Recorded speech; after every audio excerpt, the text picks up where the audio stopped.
Thinking about changing locations and shit. Man, get into this motherfucking bag. Stand out the way, you know what I mean? What's up, guys? Welcome to episode number 24 of the Get Better Today podcast. Oh.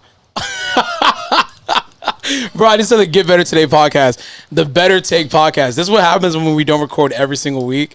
But episode number 24, we have a special guest. We have, what I like to say, the voice of powerlifting. My man. We have Ryan, a.k.a. King of Lifts, in the building. Thank you, sir. Much appreciated. How you feel, man? Appreciated.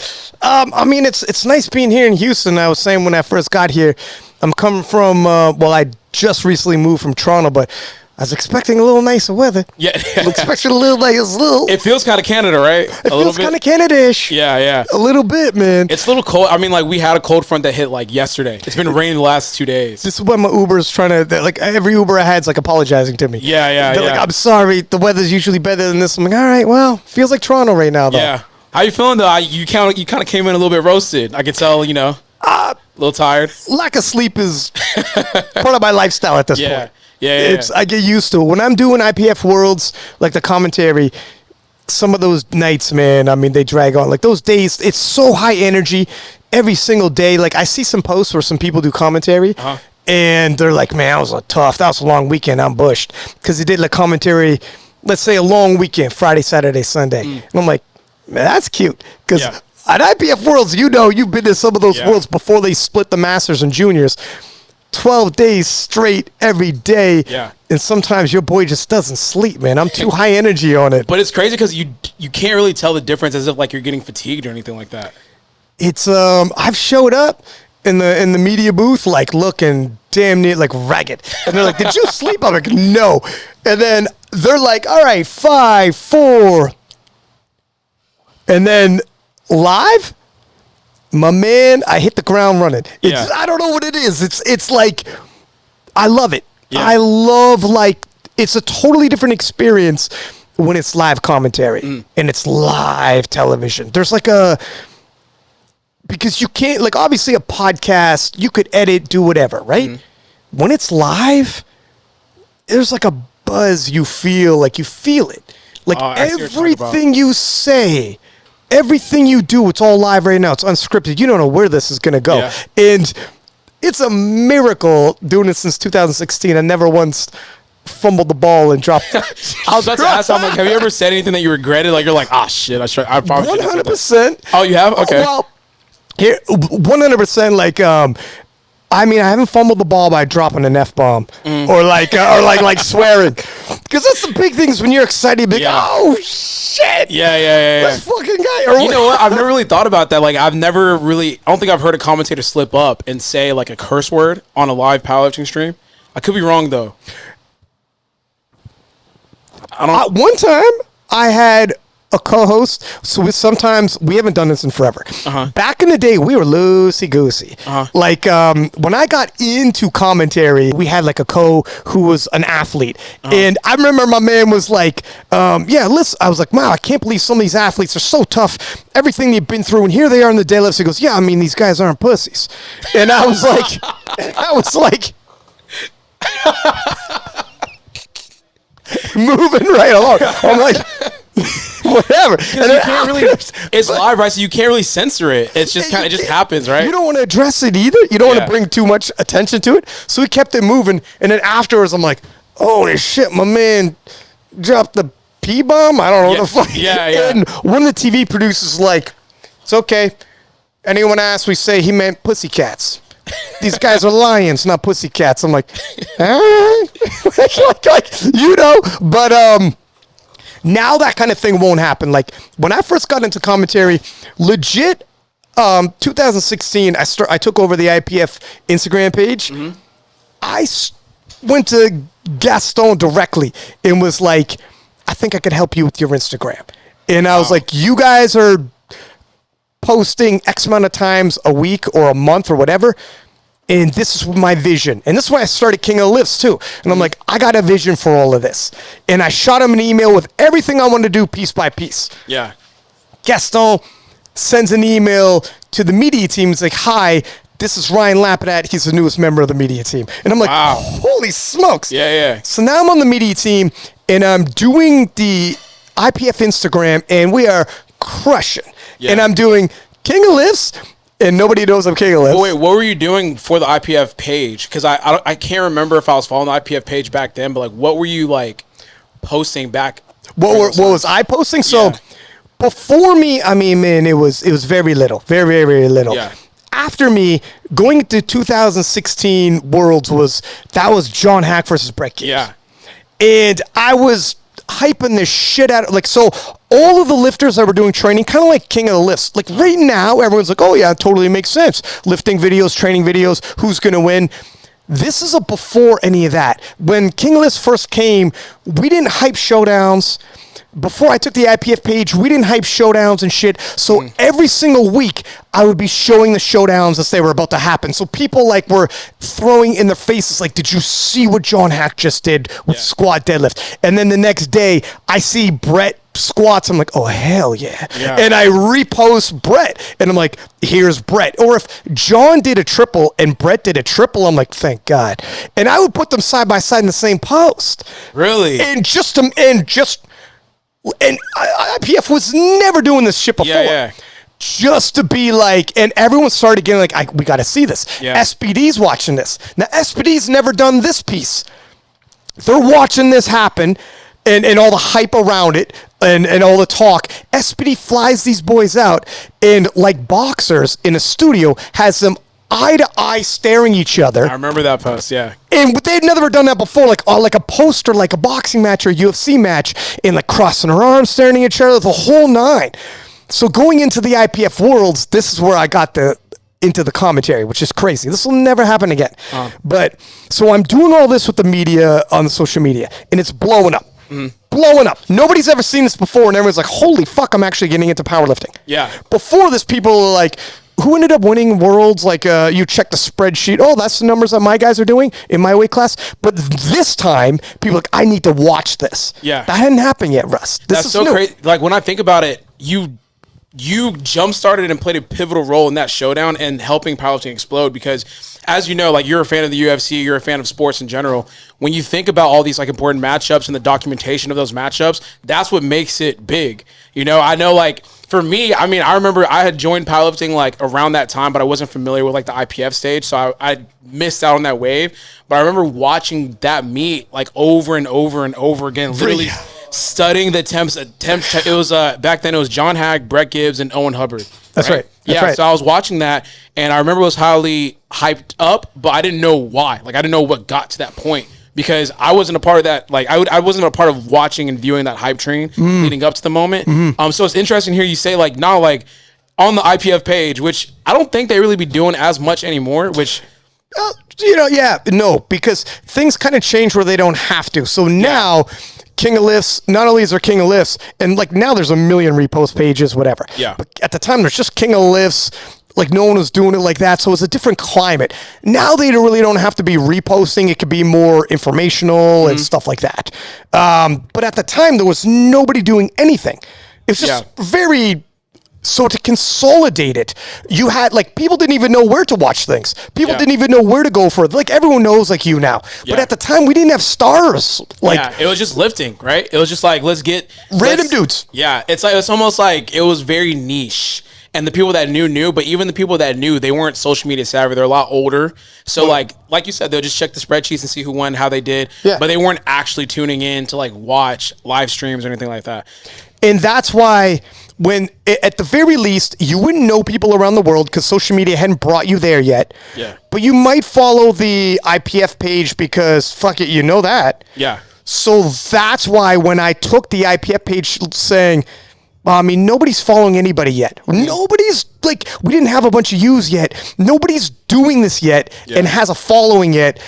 But if you're following the IPF page, maybe I could just, all I need you to do is to be following that. So I use that to repost training, to repost. Now you wouldn't. It'd almost be inappropriate to do it too often. But at the time, it's the only way you could get people to know who everyone was. Yeah. So I moved on it. And then I did King of Lifts at the exact same time for both.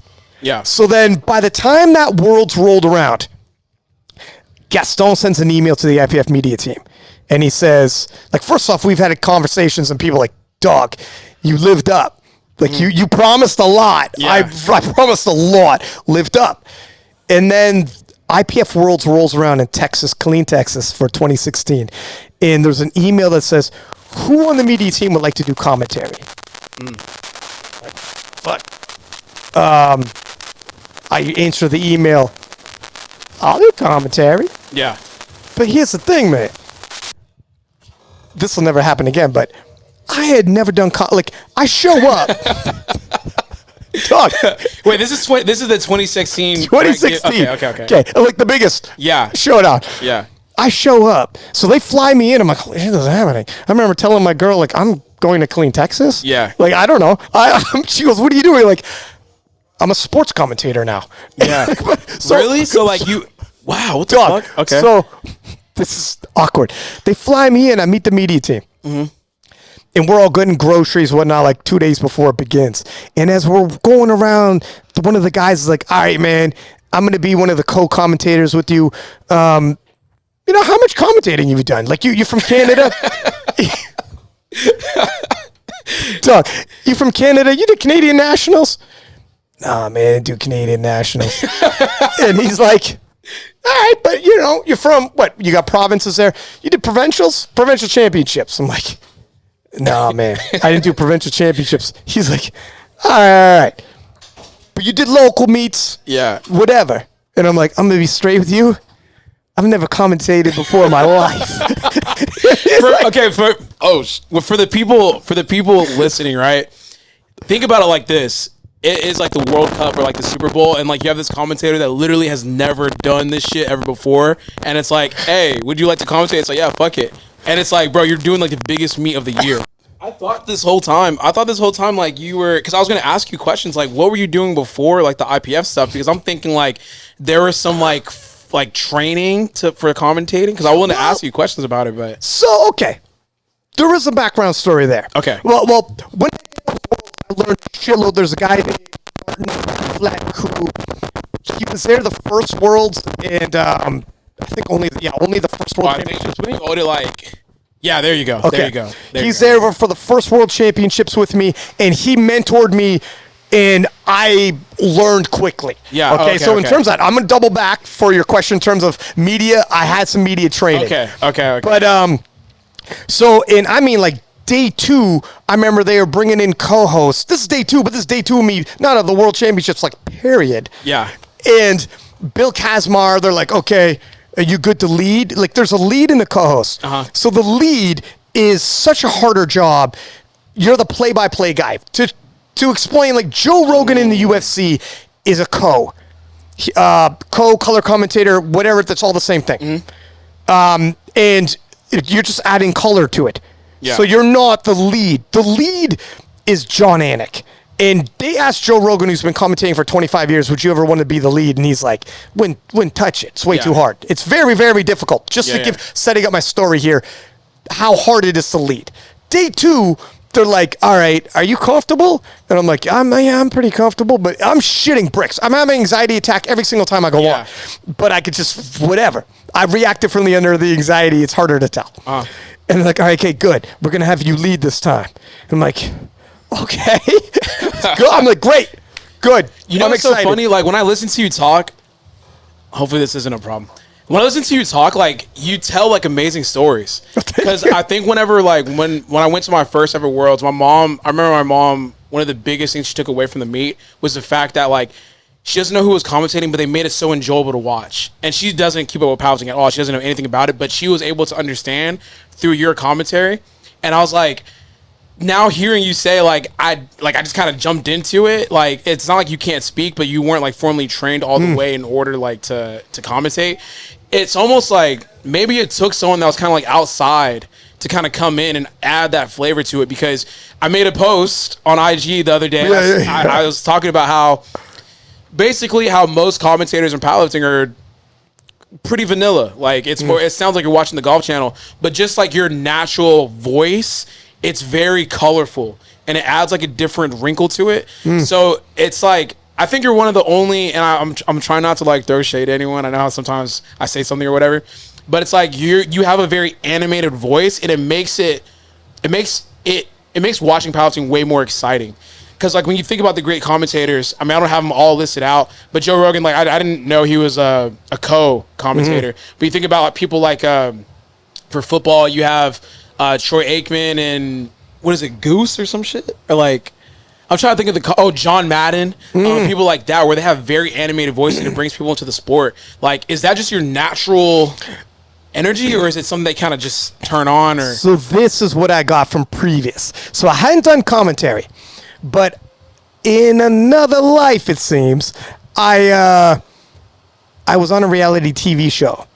Not just like they followed me around with cameras. This is back when reality TV shows were big. Oh, you were on a reality TV show? Yeah. Oh shit. Okay. Auditioned. Yeah. Six-pack Lapadat. Yeah. And Wait, what is your last name? it's Romanian, but I'm not Romanian. Oh, okay. I'm thinking I don't know anything about Romania, so I could be saying it wrong myself. Yeah. Okay. I almost would have called you. Yo, we have Ryan Lapadat. But here's the thing: people are like, am I saying Lapadat right? And I'm like, I'm probably saying it wrong, so don't worry about it. Okay. Because I don't know Romanian. But so I was on a reality TV show. And I had to audition like 4 days. I went in as a power lifter, but for 4 days they had people come in from all different sports. They wanted 4 hosts. And they said, actually, they wanted 2 hosts. They ended up with 4. And people from all different sports backgrounds flew in, showed up, whatever, auditioned at the end of every day. And they had Olympians and the whole nine. And I'm thinking, like, as a power lifter, this is 2011. Yeah. We're even way smaller than we're like super niche. We're super niche. Yeah. So I'm thinking, there's no fucking way I'm going to make it. The guys were like they went to the Olympics, man. So at the end of every day, they'd be like, everybody, so step forward. We're no longer going to need you. Thank you. And then the next day you come in. So step forward. At the end of the days when you're doing all these different things, step forward. We're no longer going to need you. Again, anxiety attacks every fucking day. And every day at the end of the day, I'm thinking, well, this is when they call my name. And I'm telling myself, hey, made it to day 4. What a great story I'm going to have. This is what I keep telling me. Every day I'm thinking, well, made it to day 2. Well, made it to day 3. And then day 4, there's only 4 of us in the room. Out of there was 24 before. Oh shit, yeah. And now I'm like at the end, they said we're gonna take all 4 of you. You're on the show, and I'm like, holy smokes! I'm on a reality TV show. Yeah. So you're gonna follow me around with cameras? Yeah. And I'm six-pack Lapadat on the show. Yeah, yeah. So it's reality, but some of it's scripted. Surprise, but it is what it is. Yeah. When you say scripted, what do you mean exactly? Because I've heard that reality TV is somewhat scripted. Is it like they put you in scenarios you know damn well you wouldn't be in, or they tell you you are going to do this? Okay. So they put me in scenarios. They tell us to go at each other. The 4 hosts, they wanted us to be talking shit. Oh shit. Yeah, yeah. And I sometimes treaded a line. But I would be I would say things I'm like, oh my God, but they could leave it on the editing floor if it's too much. Yeah, no. But I'm like, holy shit. And they would fly you into scenarios. They flew us around to different festivals and we'd be involved in it. But they would also, some points, we'd have challenges against each other and we're competing and they'd be like, you're going to lose this one. And I'm like, okay. They go, but you're also going to complain that the other guy cheated. And I'm like, really? Fuck. But I'm like, the only thing is, I'm six-pack Lapadat, but that's actually going to be me though. I was at the time also doing a tour, visiting high schools and public schools, talking to kids, and they know me from the television. Back in the day, they would have from all of us at NBC, Happy Holidays. Now everyone's streaming, so they don't really have commercials like that. I was one of those dudes who's from all of us at OLN, Happy Holidays. Oh, wow. And it was yeah. So I was touring, seeing all over the place. I'm like, here's the thing. If I'm painted a certain way in the show, if you guys make me look bad and I show up at these schools, they might think oh, he's talking shit or whatever. Yeah. And don't worry. We have an invested interest not to make you look bad. I remember showing up at some of these public schools, and my co-host, one of them's Josh, 6'4", long hair, the total opposite of me. and this is why they have us together, and we'd be talking huge shit on the show. Hang out at night. hang out at night, but like on show, people thought we hated each other. Really? I would show up at these public schools, and these kids would be like, "Man, fuck Josh," right? And I was like, "But fuck him, though, huh?" Yeah, yeah. And I was like, "No, man, he's a good guy. Actually, I like him." Yeah. But in terms of the media training, and you're asking about like, when I get on there, the way I talk naturally energetic, period. Anyways, I'm an energetic guy. Yeah. But you recognize, they tell you, you could be you, but 10% more. You could be you, but just exaggerate a little bit. And you have to use your words. I learned to use my words. Like when you're on camera, if you're surprised, you can't just be like, oh. You have to be like, tell me how you're feeling. So they would walk through scenarios with us, and the producers would be like, okay, you walked in, this just happened. And they'd be like, just talk about what you're feeling, say it. And you have to verbalize it. And as I'm feeling it and I'm saying things, like for instance, I'd be like, oh my God, that was, but so it's like when Delaney Wallace, SPD, just used that video. Delaney's pulling and almost, it was your record actually. And as he's almost got it up, I'm like, oh my God. And I'm with you with it. Yeah. And the TV producers were saying, like, when a scene happens, you're on camera, it doesn't matter. It's the same deal. You have to let people know how you feel. Otherwise, it's literally just for trying to read your face. Yeah. And it's not the same. So do you feel like, okay, so I want to talk about the art of commentary when it comes to you, because I feel like you have a very distinct art, obviously. I have you as like the voice of powerlifting, right? Thank so like, you, is there, because when you think about the great commentators, there's like these signature phrases or signature things that they do. Do you have like a thing where you're like, okay, if someone does this, I am going to say my signature catch line or something like that? Ooh, shit. I know some people have said I say the same thing. Like, they've noticed some things. Like, there's only so many ways you could describe a missed lift or whatever the hell, right? Yeah. I don't know if I have a signature catch line, but I have signature things I like to do. Like, all right, if someone's coming up, so there is talking, expressing yourself. There's also, don't kill someone else's moment. If you're about to lift, I can build it by like, and here's Russell. Russell's just walking up, and I go, everything's on the line. It's all come down to this. Yeah. And then you say like, and he's about, or if Gavin Aiden, he's about to take his third squat. Gavin Aiden has missed his third squat 4 competitions in a row, 3 of them overturned, 3 of them world records. Here he is, Gavin Aiden, 60 seconds to make the world fair. And just shut the fuck up a second and let it go. You know what I mean? You feel that though? Like, damn, you know like, what the fuck, man? I don't know, but that's like an art, because, like, seriously, like, I feel like you're leagues ahead of like everyone else, because they don't understand that. Like, you're literally telling a story as you're watching and commentating, and like some people are just like, they're nonchalantly describing what they see. It's like, all right, so he just squatted 500 pounds. 3 white lights. Awesome. Instead of like, ooh, okay, we've seen him in training. His training looks really good. He should be able to blow up this 500 pounds, da-da-da-da. But even when you say that, there's like a technique of like slowly drag it out, almost like bait the listener, and then just like kill him with silence. Like sometimes you utilize silence to your advantage.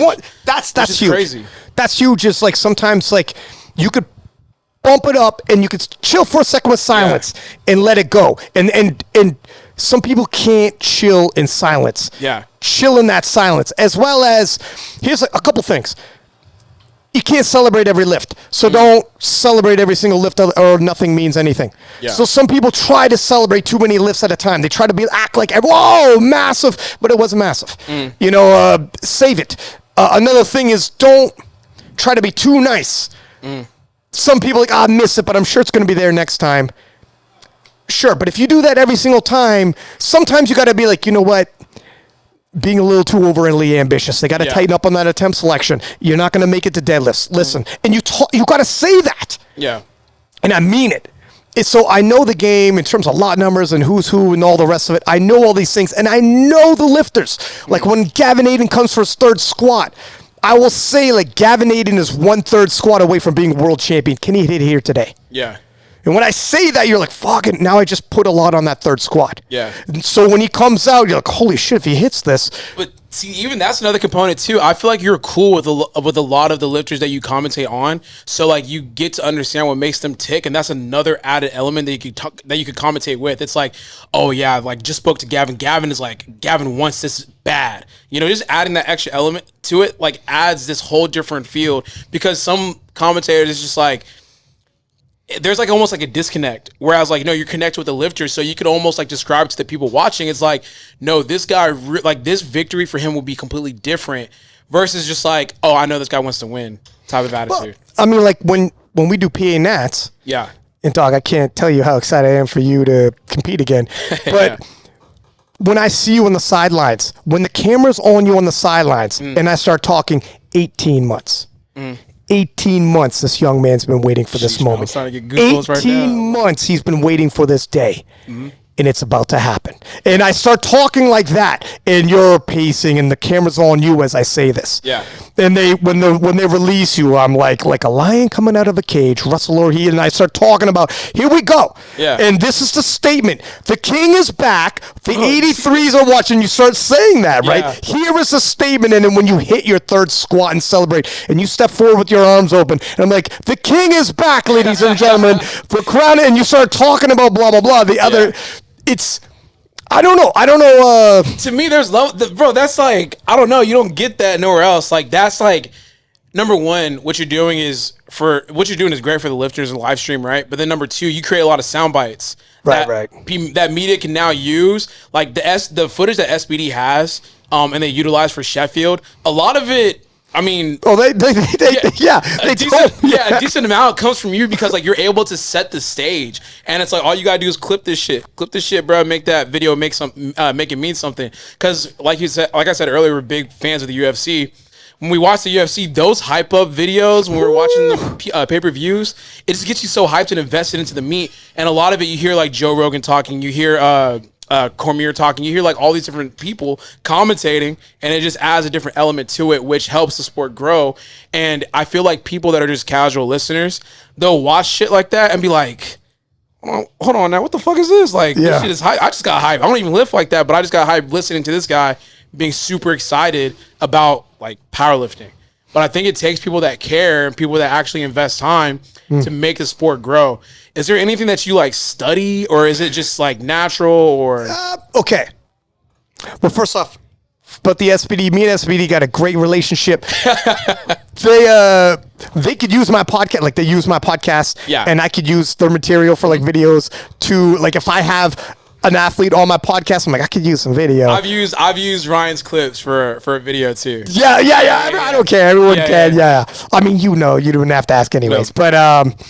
But yeah, so they're great. In terms of that, so before all this started happening, and even initially when I started commentating, I was learning my way. And everybody was kind of just either celebrating every single lift like it's a world record, or not fully knowing people's story and background, and not bringing it to, like, why does this matter now? Why, like, okay, you just missed that bench.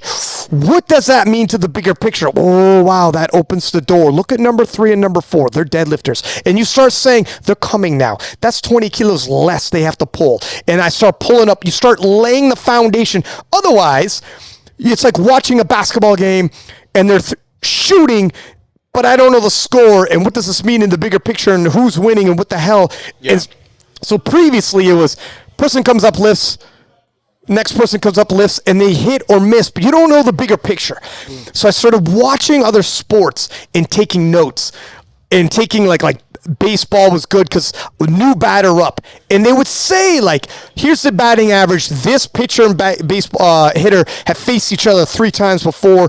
Here's a little background, and it takes time in between each batter, so they're talking about the game, etc. And I started taking notes. Same with the fighters and whatnot, with MMA and boxing, and their background stories, and saying, have they faced each other off before?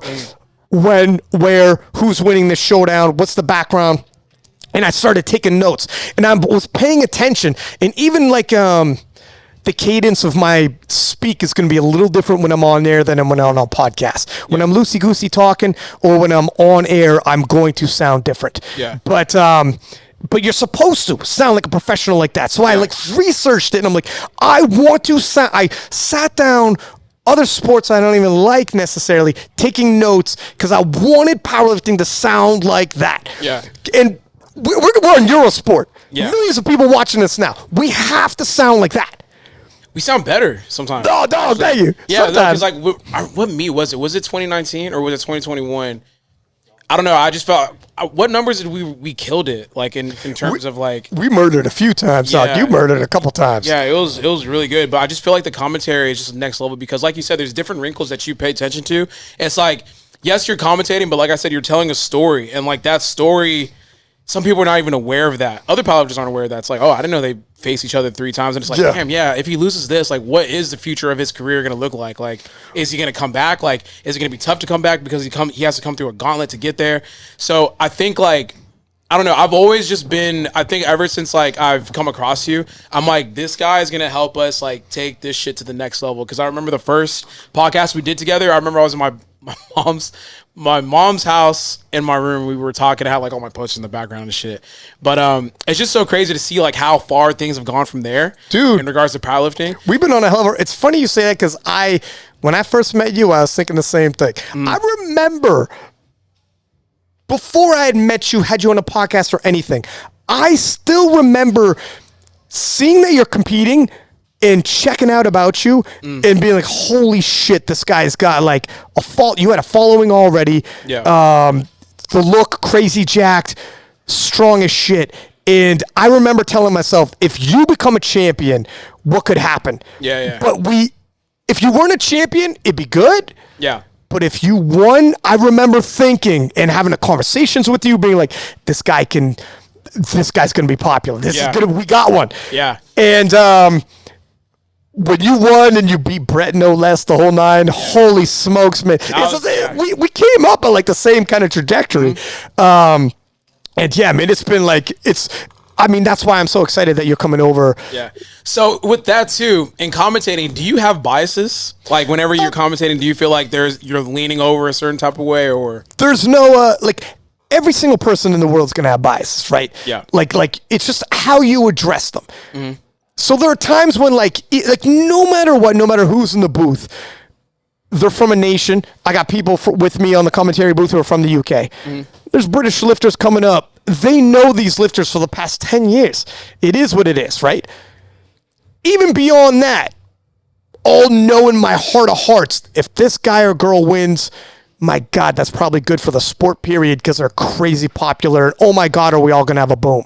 There are moments when that happens. And then on top of that, you can start being friends with people. And it's tough. However, I also know, and a lot of people, like my friends I'm least worried about, if they hear commentary, they'll take it knowing I'm doing my job. Yeah. It's actually easier.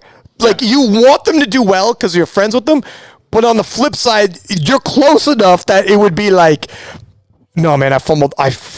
Totally. I can swear on this, right? By the way, because I did like 17 times. I'm like, we're already too deep in it. No, you're good. I'm just saying some crazy demonetized, shit but that's you're good. You're good.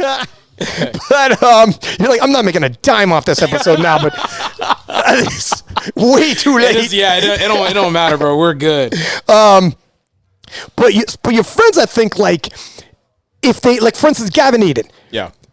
When he didn't hit one of his third squats, happened enough times now, and it got overturned on him. There's a time when he'll ask me, and I'll be like, dog, love you to death, man. I didn't think that one was depth. And he knows if I say it on the air, and he could be like, I don't know if everyone remembers the story between Gavin and Taylor going chest to chest at Sheffield, and like things almost got physical after he missed his third squat because Taylor's handlers had protested. This is all out there. This is not inside baseball. Yeah, they've talked about it. Right.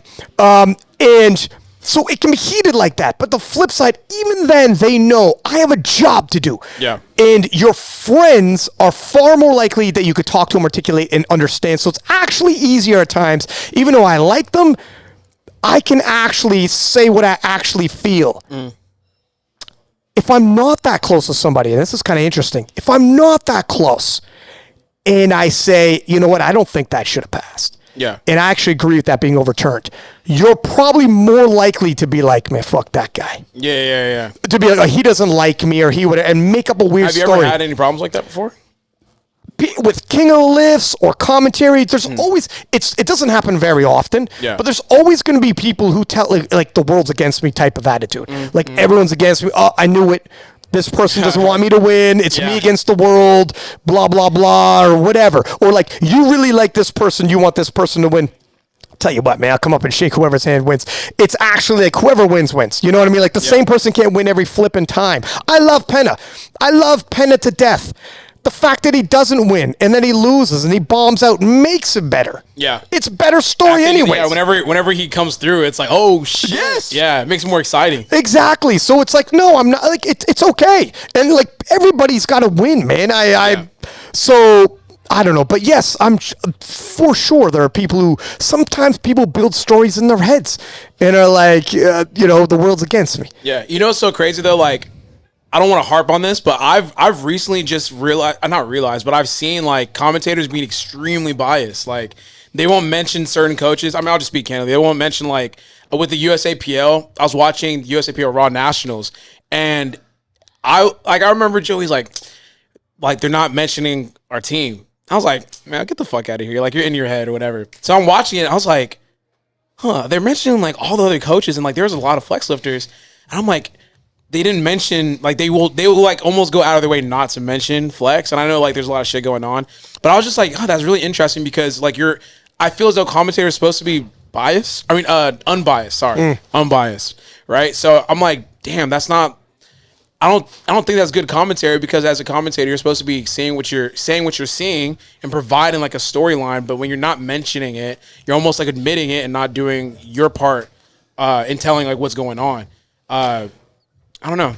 Yeah, like, so it's at the Worlds, it's a stitch different only because it's like national teams. So oftentimes at a nationals, you see all of the personal coaches on the sides. Yeah. So it's easier to be like, so-and-so, that's their coach. They're doing this, they're doing that.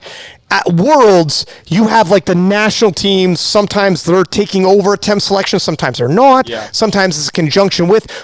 And you don't know everybody's personal coach like around the world. It's hard. It's tougher. Yeah. It's way tougher. So sometimes I'll purposely not say too many personal coaches because I'm like, I'm going to literally big up all the Americans I know. Yeah.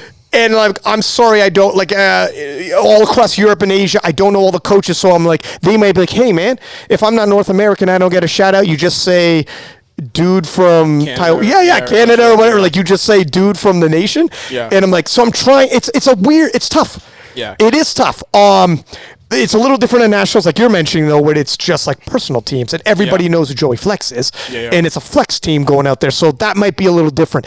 I try not to. I try to like. Mention people if I can. Yeah. But I also like you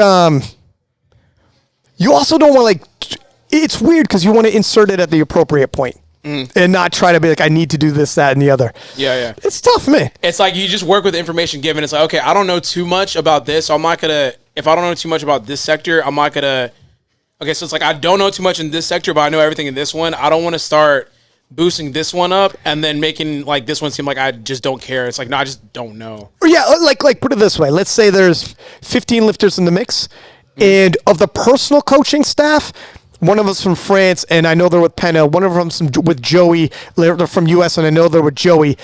But the other ones, they're all over the world, and I don't know their personal coaches. I might be like, maybe I don't mention too much of personal coaches in this one because I know but sometimes it just comes out. Yeah.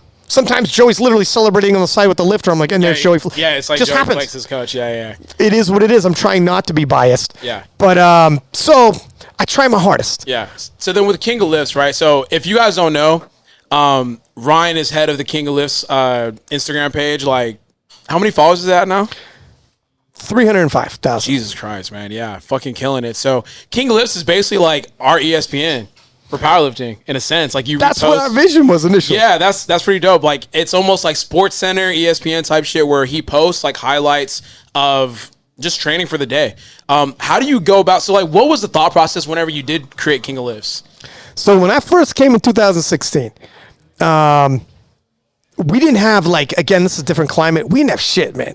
Powerlifting, like literally nobody. I remember showing up a competition, like, oh, so that's what he looks like. You wouldn't even know what someone looks like. Like you would be. Nobody knew who anybody was. You saw the results page. It's a whole different era that people can't wrap their minds around.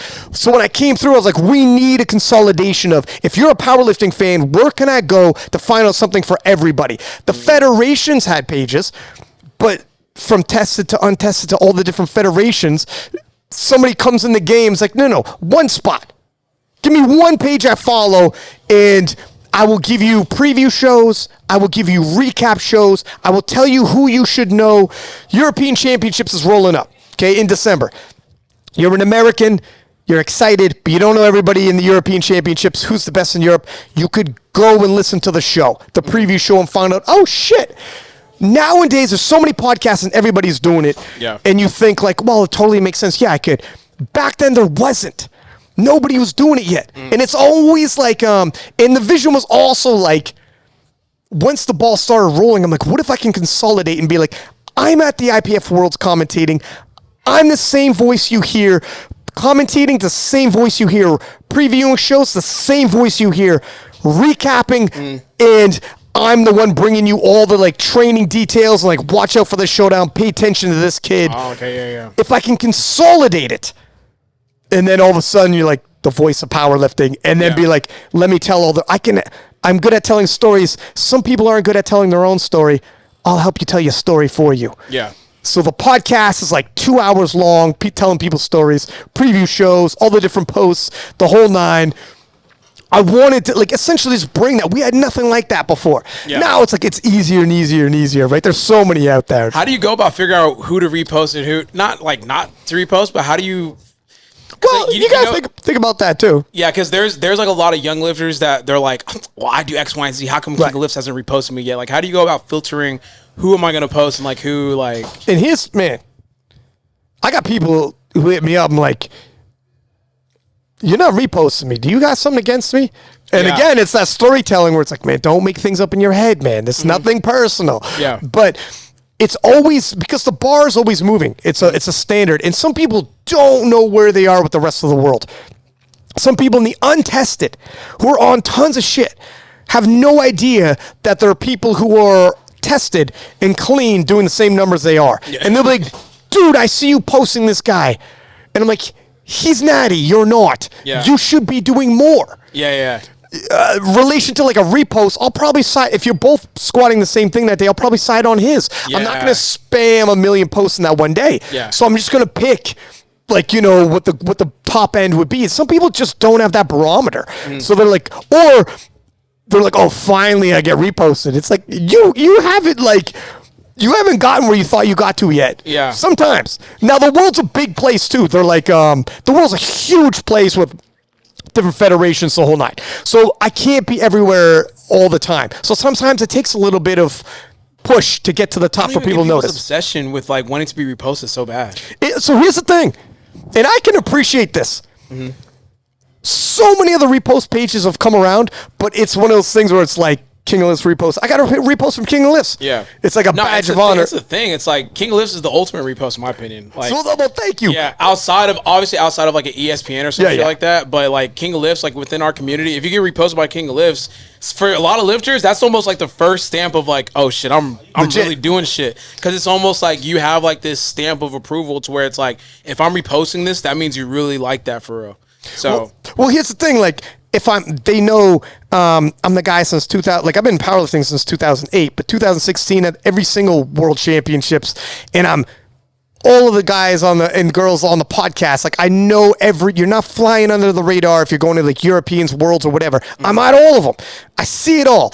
So if you make it, you know, like ESPN could be a one-off. They just like how that shit looked, whatever. Yeah. But King of Lifts, I got my eyes on it. So like I know your quality and I'm scrutinizing this. And sometimes people would be like, if it's a crazy gym lift, big, huge fight, and I repost you, cool. You could be a bodybuilder, whatever the shit. I'm like, take a look at this.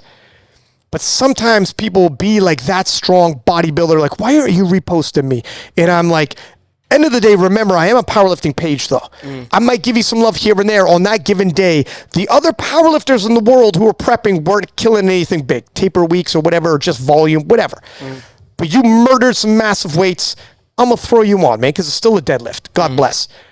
But as we approach Europeans, if they're all murdering it, and yes, guys, half your size will be smashing weights and you're a bodybuilder and you're like, why are you reposting this guy half my size doing half the weight? That guy who you don't know is an actual powerlifter who's winning world championships. His name's Penna.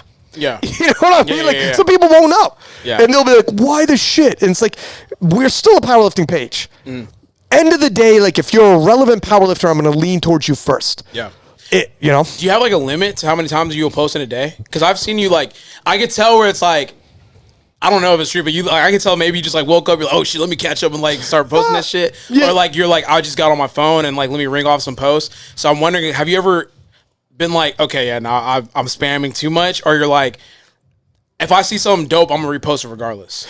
It's that for sure. If I see some dopes to repost regardless. It is also though, like there are times when, depending on what's going on in my life, I gotta catch up. Yeah. So I will catch up on a bunch, and I like throughout my day am sending myself posts like repost this, repost that later, repost that. Like I'm sending myself shit to repost, and I'll have like 10 of them, and I'll only repost 3, 4, 5. Previously, King of Lists, I would repost like 10, 15 times a day. Yeah. Now the algorithm I'm noticing will throttle after a couple, like after a few. There could be a few posts where it's like, you know, that inside of that day, it can be from 2,000 to 8,000 likes. And I'm like, okay, cool. And then by the last couple posts that day, it gets dwindled right the hell down. I'm like, what the hell happened here? Posted too much. I swear, Instagram is the only fucking platform that punishes you for being active on it. They will throttle. I noticed. Yeah. And I'm like, and some of them like, fuck, do I post this person? I know their post is going to get throttled because I've already posted 4 times a day. Okay. And I'm like, do I post them and they get throttled? Or do I save it for tomorrow and then I save it and the next day, shit, a bunch of people in Europe, when I woke up, they've already hit some massive lifts and they got to go. They got to fly before it's old news. Are there some lifters where you have like post alerts on? You're like, when this motherfucker posts, I need to get on this shit. I mean, I'm following, getting notifications. Yeah, I mean, I got my eyes on some people. I feel like John Hack. Dog. It's like. This is no lie. I knew you were going to say John Hack. Everyone does. But listen. I'm not lying. No alert, no nothing. For a little while there, me and my man were vibing so hard. And we're in 2 different countries.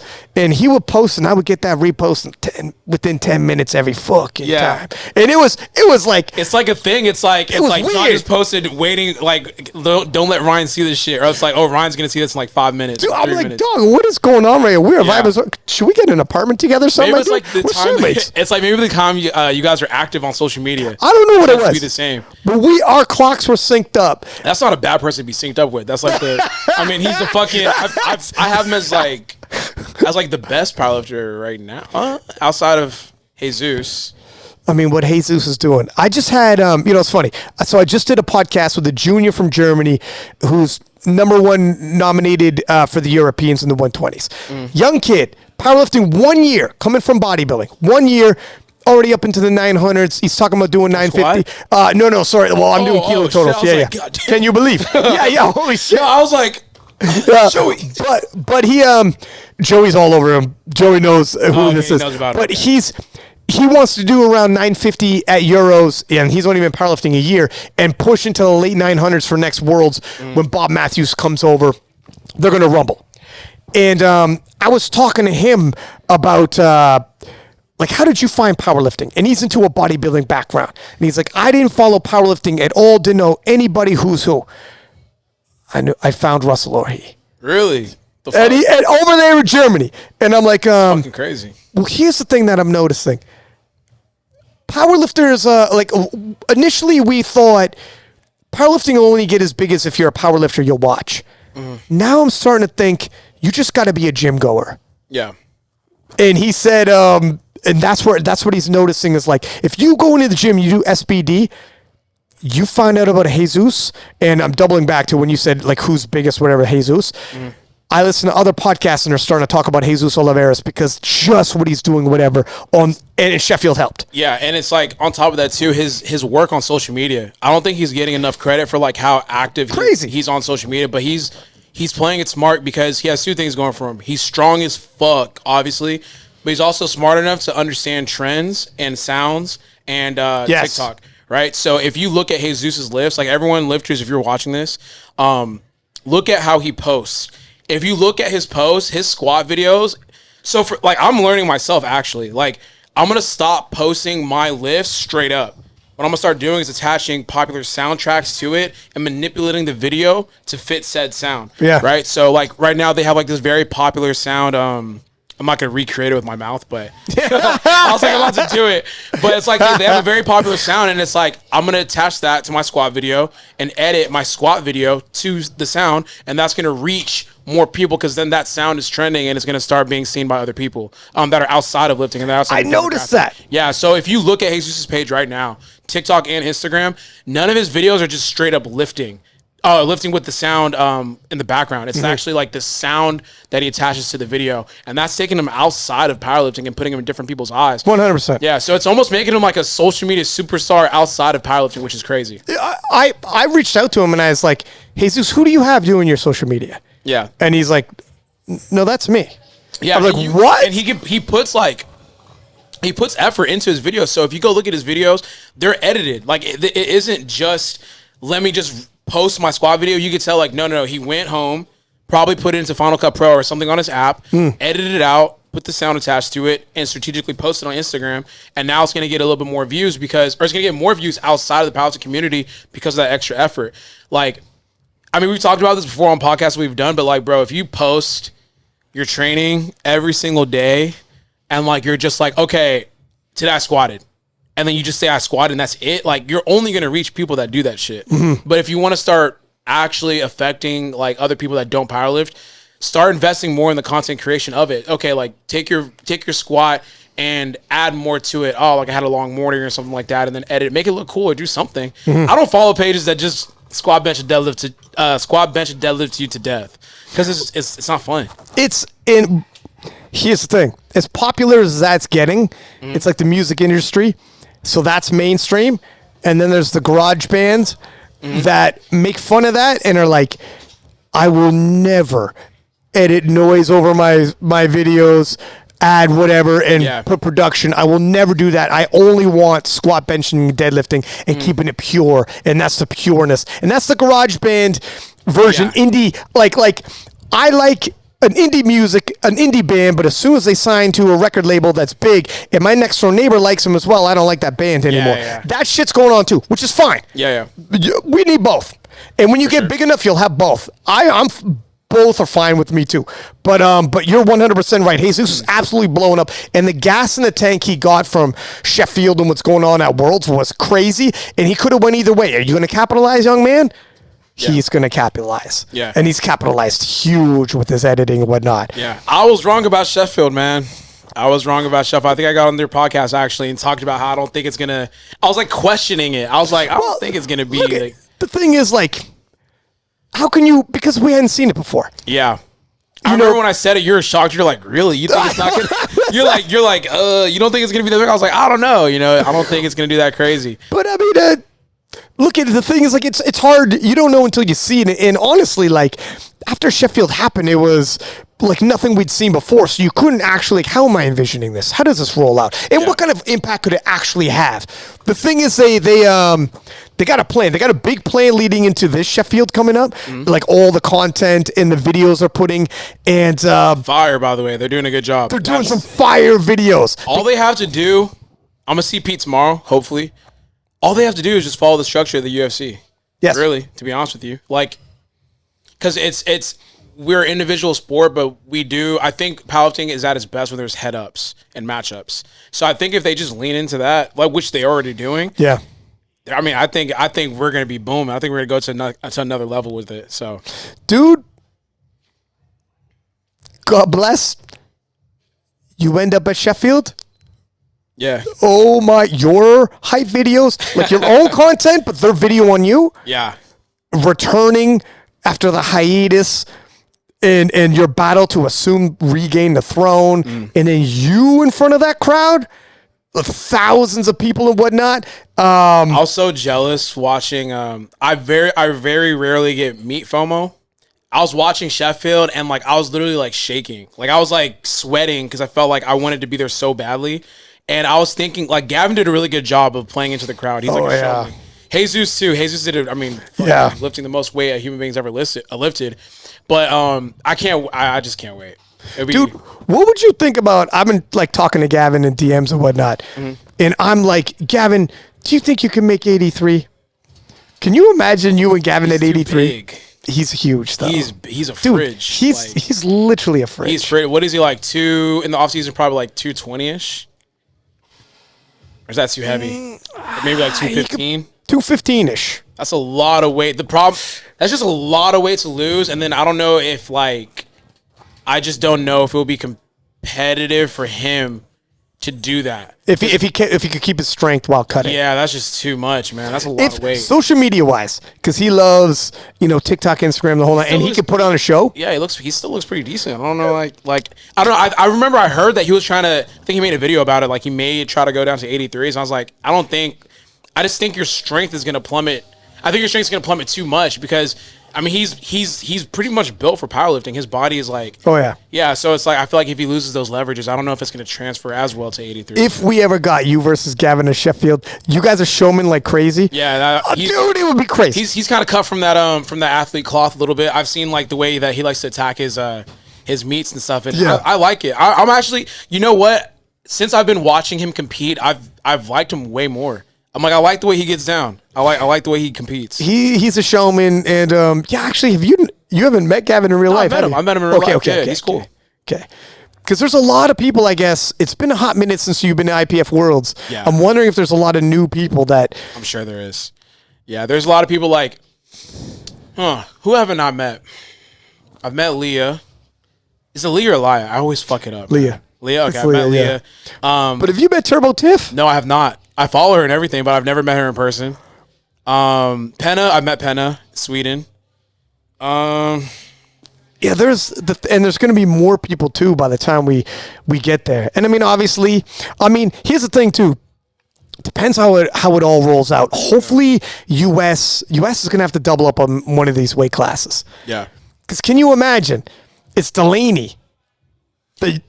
For some reason, I feel like it's going to be. Because 93, that competition is so close. You have Gavin, you have Keiko. I feel like they would just double up on that because you just take 1 and 2 easily for 90. Or who else is 93 in the world that's like competitive with them? Globally, I mean, you got Gustav Hedlund, who's going to go to Sheffield, who's been murdering some weights lately. Yeah, he was unhealthy, right? He's had some bouts here and there, and he's been healthy here and there. But he gave Keiko that amazing battle the last time you were at Worlds, actually, 2021. Gustav Emil Krastev also, any given day, he had bouts of not being healthy. He was at the last Sheffield, and he was totally not healthy. In the 93s as well. I'm going to be forgetting people. But there's also, I don't know if this is breaking, but there's rumors. I'm hearing rumors.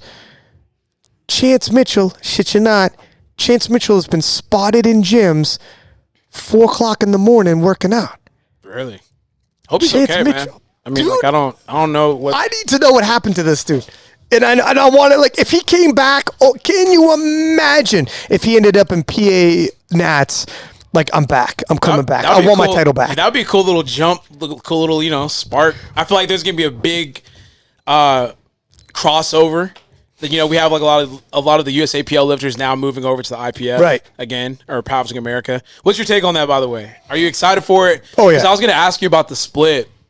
Yeah, I know it's like an old topic, but fuck, man, it really annoys me on a daily basis. It's tough. Yeah.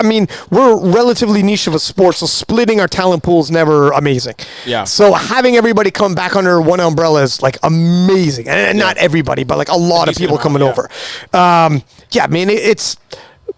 We're splitting our talent like this, everything we lost in terms of those 2 years, things worked well. We weren't sure how shit was going to go in terms of you know what I mean? How was this going to end up? Yeah. I thought that moving over to the USAPL would be the better decision business wise.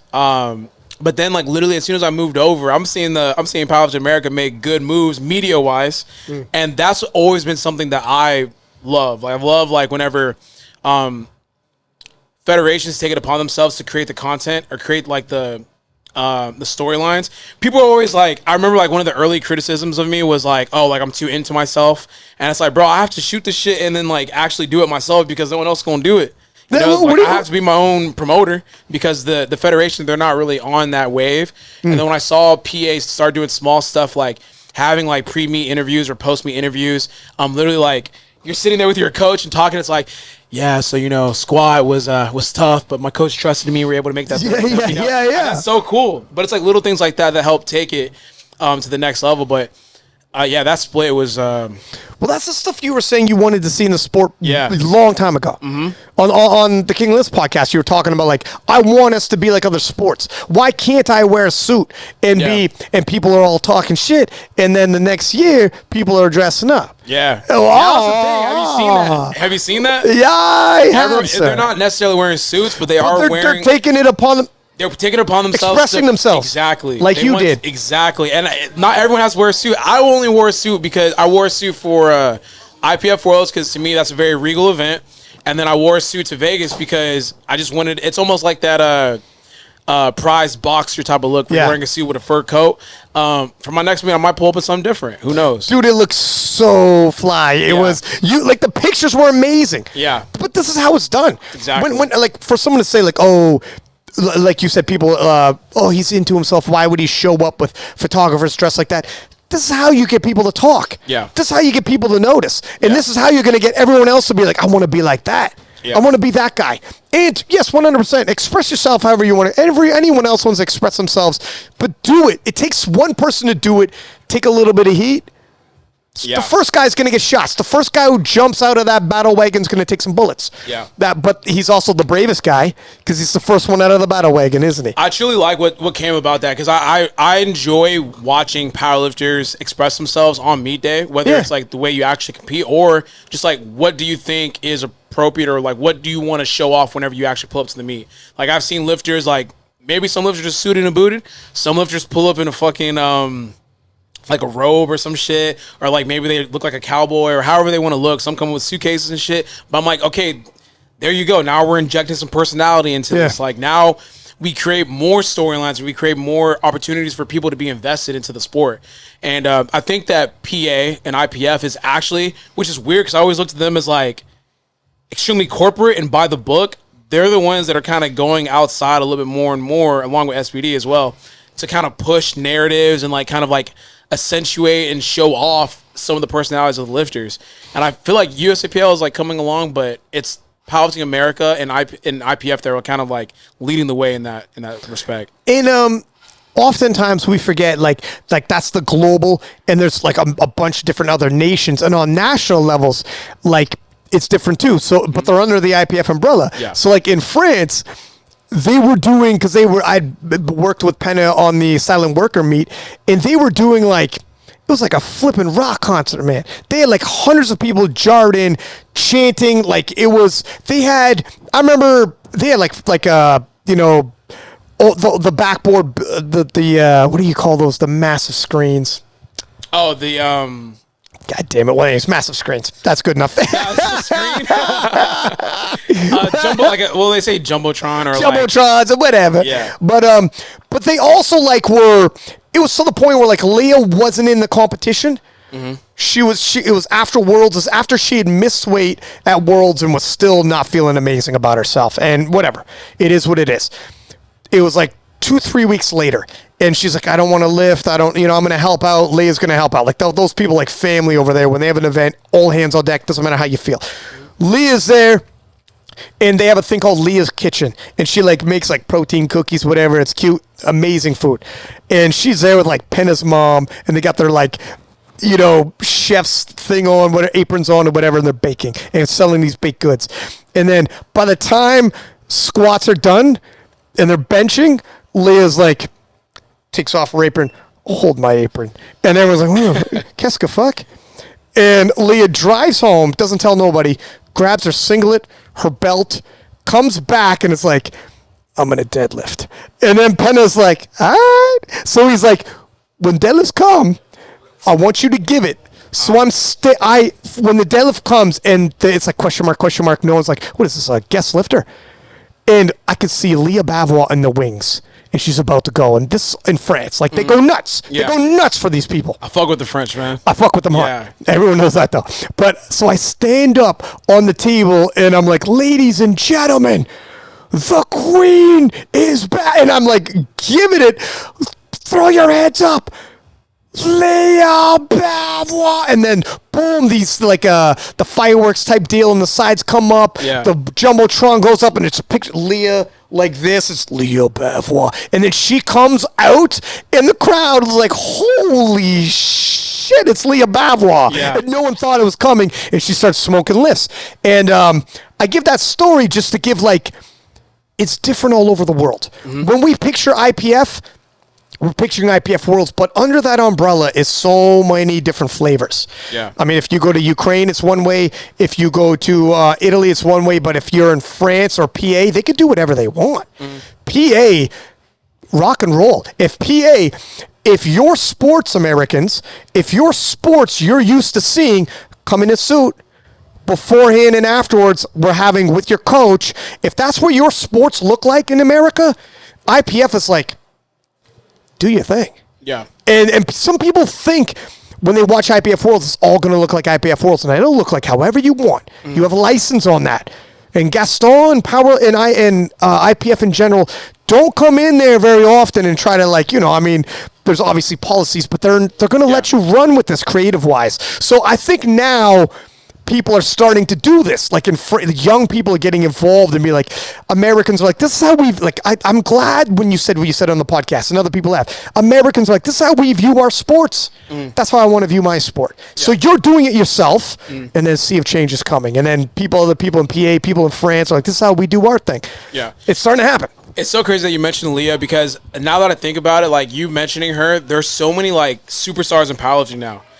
It made me think about Joy Fitness. What do you think about her? Because it's like almost the culmination of what we were talking about when we first started like talking to each other. Like she's like literally like, I mean, I'm pretty sure she has the most followers in powerlifting. It's dog. So I had her on the. Okay, this is crazy.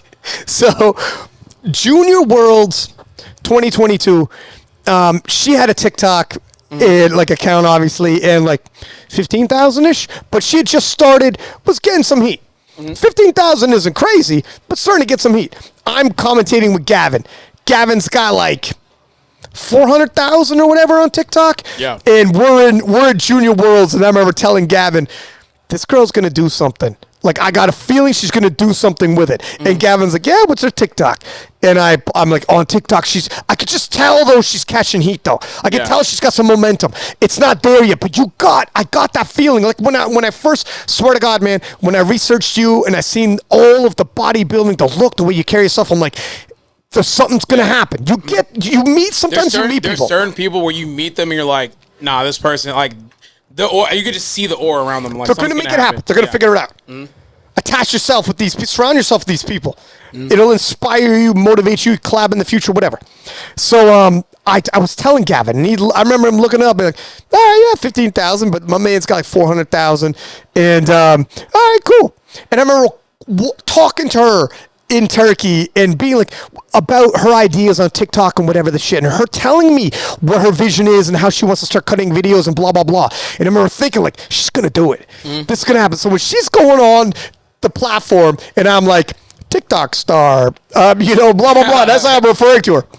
But then you fast forward, I remember shooting Gavin a message saying, hey Gavin, have you seen where Joy's at lately? Do you remember that girl I talked about in Istanbul, Turkey? And then he looked and he's like, holy shit. In a 3-month span, over 500,000 people on TikTok now. It's probably like 1 million. I don't know. Yeah, I think it's like 1.2. 1.2 million.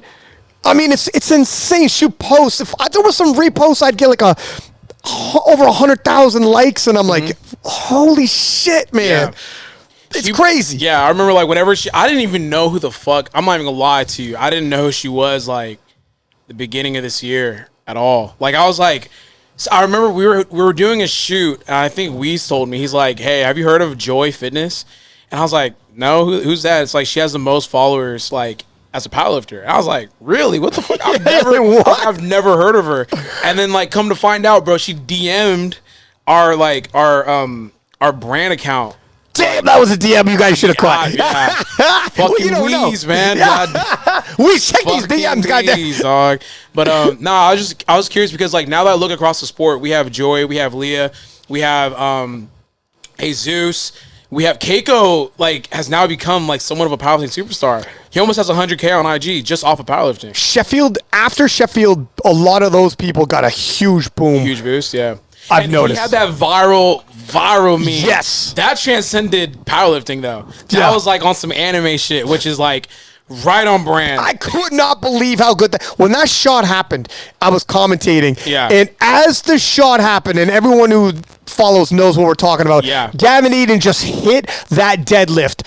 His third deadlift that is going to push Keiko past the brick. Yeah. And he's got it sewed up. And Gavin is like, I did it. My day is done.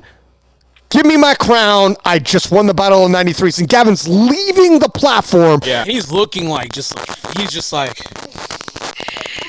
ready to go. No, it was like, so when you look at the live stream and when they got that shot, it was just a beautiful like transition from like, it's like this motherfucker just like really put it on the plate or put it on the stage for Keiko to come see if he could do something about it, and then it just transitioned him, and he's just like, it follows Gavin out, and then keeps it on Keiko as like he exits the frame.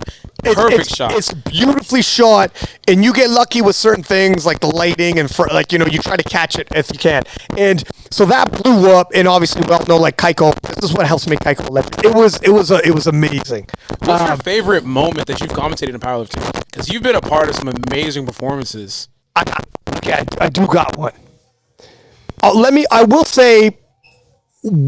So you ever at certain points? I'll give two quick stories. You ever at certain points? Give three. So Hack versus Gibbs, I'll always remember when it came down to the last deadlifts. I feel like the first moment that you have will always be like the best one. Right. Yeah. Well, it's everything's new. Yeah. So, I mean, and you probably feel the same type of way sometimes when like winning all the titles you've done and world records from everything you've done, and when you haven't done it yet, and it's like happening there, you're like, oh my god. Now you have that to live up to, compare against. You have measuring sticks. When you have no measuring sticks, you're just wide-eyed taking in the moment. Yeah. But when you have measuring sticks, it also comes with expectation, and you're in the moment, and you're measuring, expecting. When it's all brand new, you're just taking it in, and you're present as shit. But anyways, Hack and Gibbs going down to the last deadlift was phenomenal. No, this is Jesus Oliveira at Sheffield, and I'm calling those. That's the strongest performance we've ever seen. Like, I'm calling history as it's unfolding. Exactly, yeah. Last moment, in terms of moments that stand out to me, and this is probably the one, like, I've had several moments, but this one also stands out to me. 2022, Jessica Bittner is in the wings, and she's in a battle with Agata Shitko from Poland, who's like this phenom. And Agata is the world champion in equipped. Jessica is the world champion classic, and it's reigning world champion versus reigning world champion. And Jess, like I've known for years, and like yeah, she's Canadian, all right, little bias for friends, but I love Agata too. And Jess is in the wings, and I've done the math, and I looked, and Jess got pushed so far by Agata, they have to load up the biggest deadlift we've ever seen in powerlifting for the tested in women's, and they're not in the heaviest weight class, Ross. Yeah. Like, she's got to outlift the 84 pluses, the 84s, everybody. Yeah. And they're like, Jess, what do you want to do? And like, fucking, we're going all in. I'm going out on my shield. I'm going out on my shield. If Agata's going to take my title, it's loaded. Yeah. Loaded. Load it up.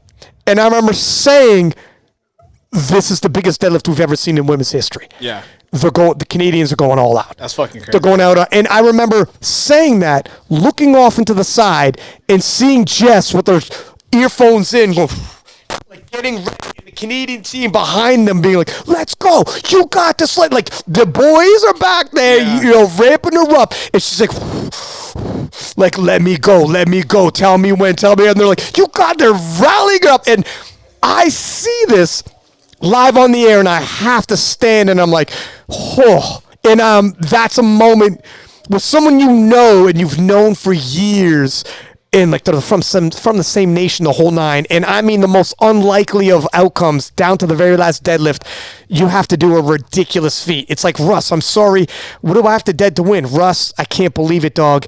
You're not gonna believe this, but I'm almost afraid to tell you the number.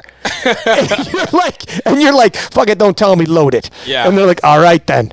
And then you find out afterwards, and it's like, oh, and you know it's big, and the knees are knocking, and their face is contorting, and it was crazy. Damn. And that was the moment, man. Yeah. And I'll always remember how I felt. You know, they say, like, people remember how you made them feel. Yeah. Moments do as well. And you know it's a moment, like, I'll never forget when, like, I remember how I felt right there. Yeah. Damn, that's special. I feel like with those moments also create, like, it leads into creating GOATs, right? GOATs, quote unquote. Do you have a powerlifting GOAT, you personally? Because I know you have a lot of people on the podcast, and it's like, who do you think is the greatest of all time? Do you have a personal greatest of all time? Oh, damn. Because you damn near know, like, the history of powerlifting, so I'm curious, like. Yeah, damn. Pound for pound, too, you're talking. Yeah, your personal GOAT.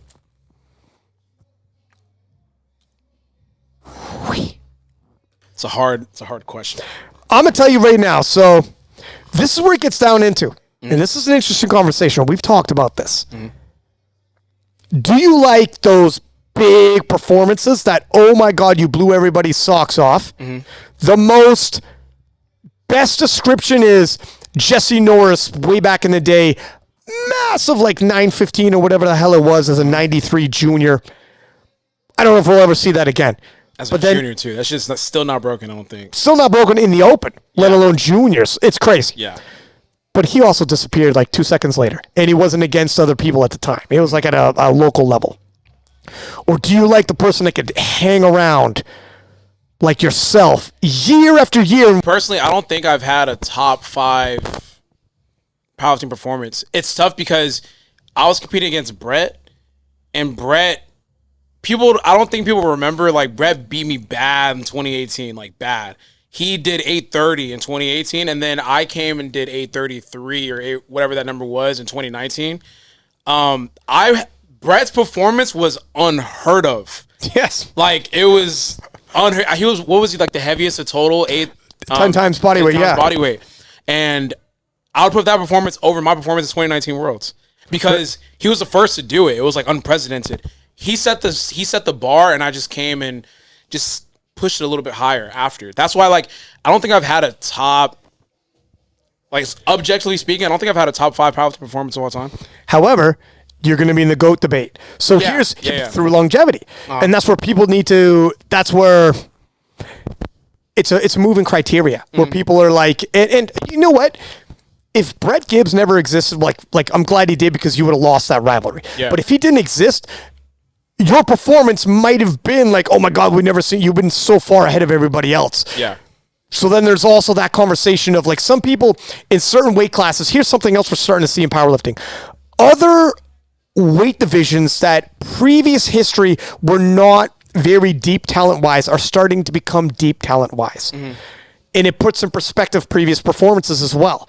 Like now that it's deep and the talent pool's getting thick, things are going to change in terms of standards, right? History changes how you view single-off performances. Yep. The reason why I put Taylor's so far up there is because like he was just so far out of everybody pound for pound. Period. Gross. And he almost I'm still a pretty good lifter. He almost got me. Pretty good. You're pretty good. Yeah, kid. and I'm pretty good. And he what was it, like 3 keys off of me? It was like 5 or something. It was something like that. Like, bruh. I remember when I saw, like, because we were competing literally at the same time, and I thought the crowd was like, I was like, I had lifted, and the crowd was still, like, getting amped or some shit. Yeah. I was like, the fuck? What are y'all getting amped about? I set them on fire. They're still going on about me. This was 5 minutes ago. I get to the back, I'm like, damn, what the fuck? Like, the meet's over. What the fuck? They still, you know? And then I found out after the fact that what Taylor did, I was like, Oh no, man, that's different. You know what I'm saying? Then Austin, I do understand what you're talking about. Austin came in and like there was a bar that was set a couple years ago, and he's like eyeing that, and he surpassed it obviously, which is great. But there's just something about being the first and like being almost like the first of your time and like ahead of time. It's like Austin's. I could be argued that he's in the top 5 for sure. Like a couple of the other co-hosts on that podcast said Austin in the top 5. But the reason why I took Taylor is it was mind blowing when Taylor did it, and he's so far ahead of everyone else, like in this weight class. And of the formulas, like there's 3 or 4 of them. It's a whole nother conversation, dog. I know we're on kind of the same page when it comes to formulas. I'm not the biggest fan of formulas. But of the formulas, Taylor at least had all of them. Yeah. So it was like, fine, what formula? Wilks, GL points, dots. He had them all. Yeah. As well as the world record, world titles. What do you want? Titles? I got USCPL, worlds, world record. He had everything. Tested, untested. That was it. So that's why, like, Taylor was like, whoa. Perks was phenomenal. But there's a couple other, like, he doesn't have all the formulas. His is closer to where Taylor was in terms of the rest of the world. Like, we kind of see Perk coming because of what Taylor did, to your point, where, like, yeah, in timeline. So I could be argued Perks. I understand when people say Perk, but I'll side with Taylor only because of that. Like, it wasn't quite that. Although now you want to talk about Rondell in the 120s, my God, man, he might have just did to the 120s what those fellas did to everyone else. Yeah, he kind of gets overshadowed a little bit. Man, my man's stuck as a guest lifter. You know, like, damn. Yeah, man, fuck. He does get overshadowed. I feel like he doesn't get brought up in these conversations as much as I would think. I don't know. It's gonna change. Yeah, but who's your goat? Yeah, he's. See how dodgy? Yeah, that boy was dancing. He said, I ain't gonna think dance. that's Do you have one? I mean, if you don't have one. Now let's see here. I'm gonna do the classic division, like, so that's going back to 2012. Yeah. So this is modern day powerlifting. On the women's side, I mean, you got Kimberly Walford, who won a crazy amount of titles. Yeah. We're going to see what happens with that, because you got young guns like Leah Bavois coming in. I got the Shitco, and like it's starting to get crazy. So we'll see. But for right now, I think we still got to tip the hat to Kimberly Walford on the women's side. On the men's side,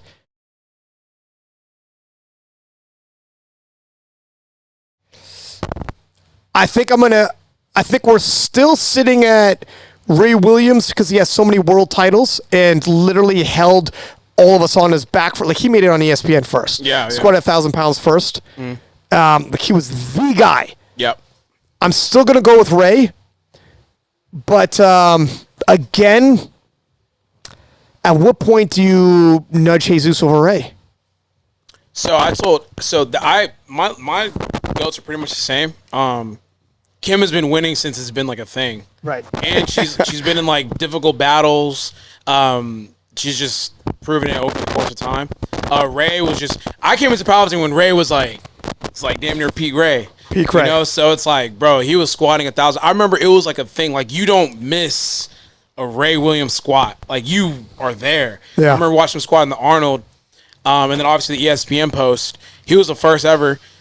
And I just feel like when you're able to, like we talked about it briefly before, but like repeating and being in the same weight class and just winning over and over again. Everyone was always talking about, when am I going to move up to 93s? I'm like, not like in a disrespectful way, but like that's not challenging to me, because like I have to be consistent year round. I have to make sure that my weight is down enough for me to compete and be competitive in the 83s. If I move up to 93, that just means I don't cut, and like now it's almost easier for me because I just kind of like take the restraints off and I just train freely. But to me, I think it's a lot more difficult when you're able to stay in that weight class year after year, be on top, have new, like you said, new waves of generations lifters come through. And I think Kim, I mean, shit, doing that for as long as she did that, I mean, I could do nothing but respect that. And same thing with Ray. Now with Jesus, dude, it's getting scary because I feel like, how many open titles does Ray have? Like, I believe he's got 5. 5? However, here's the thing.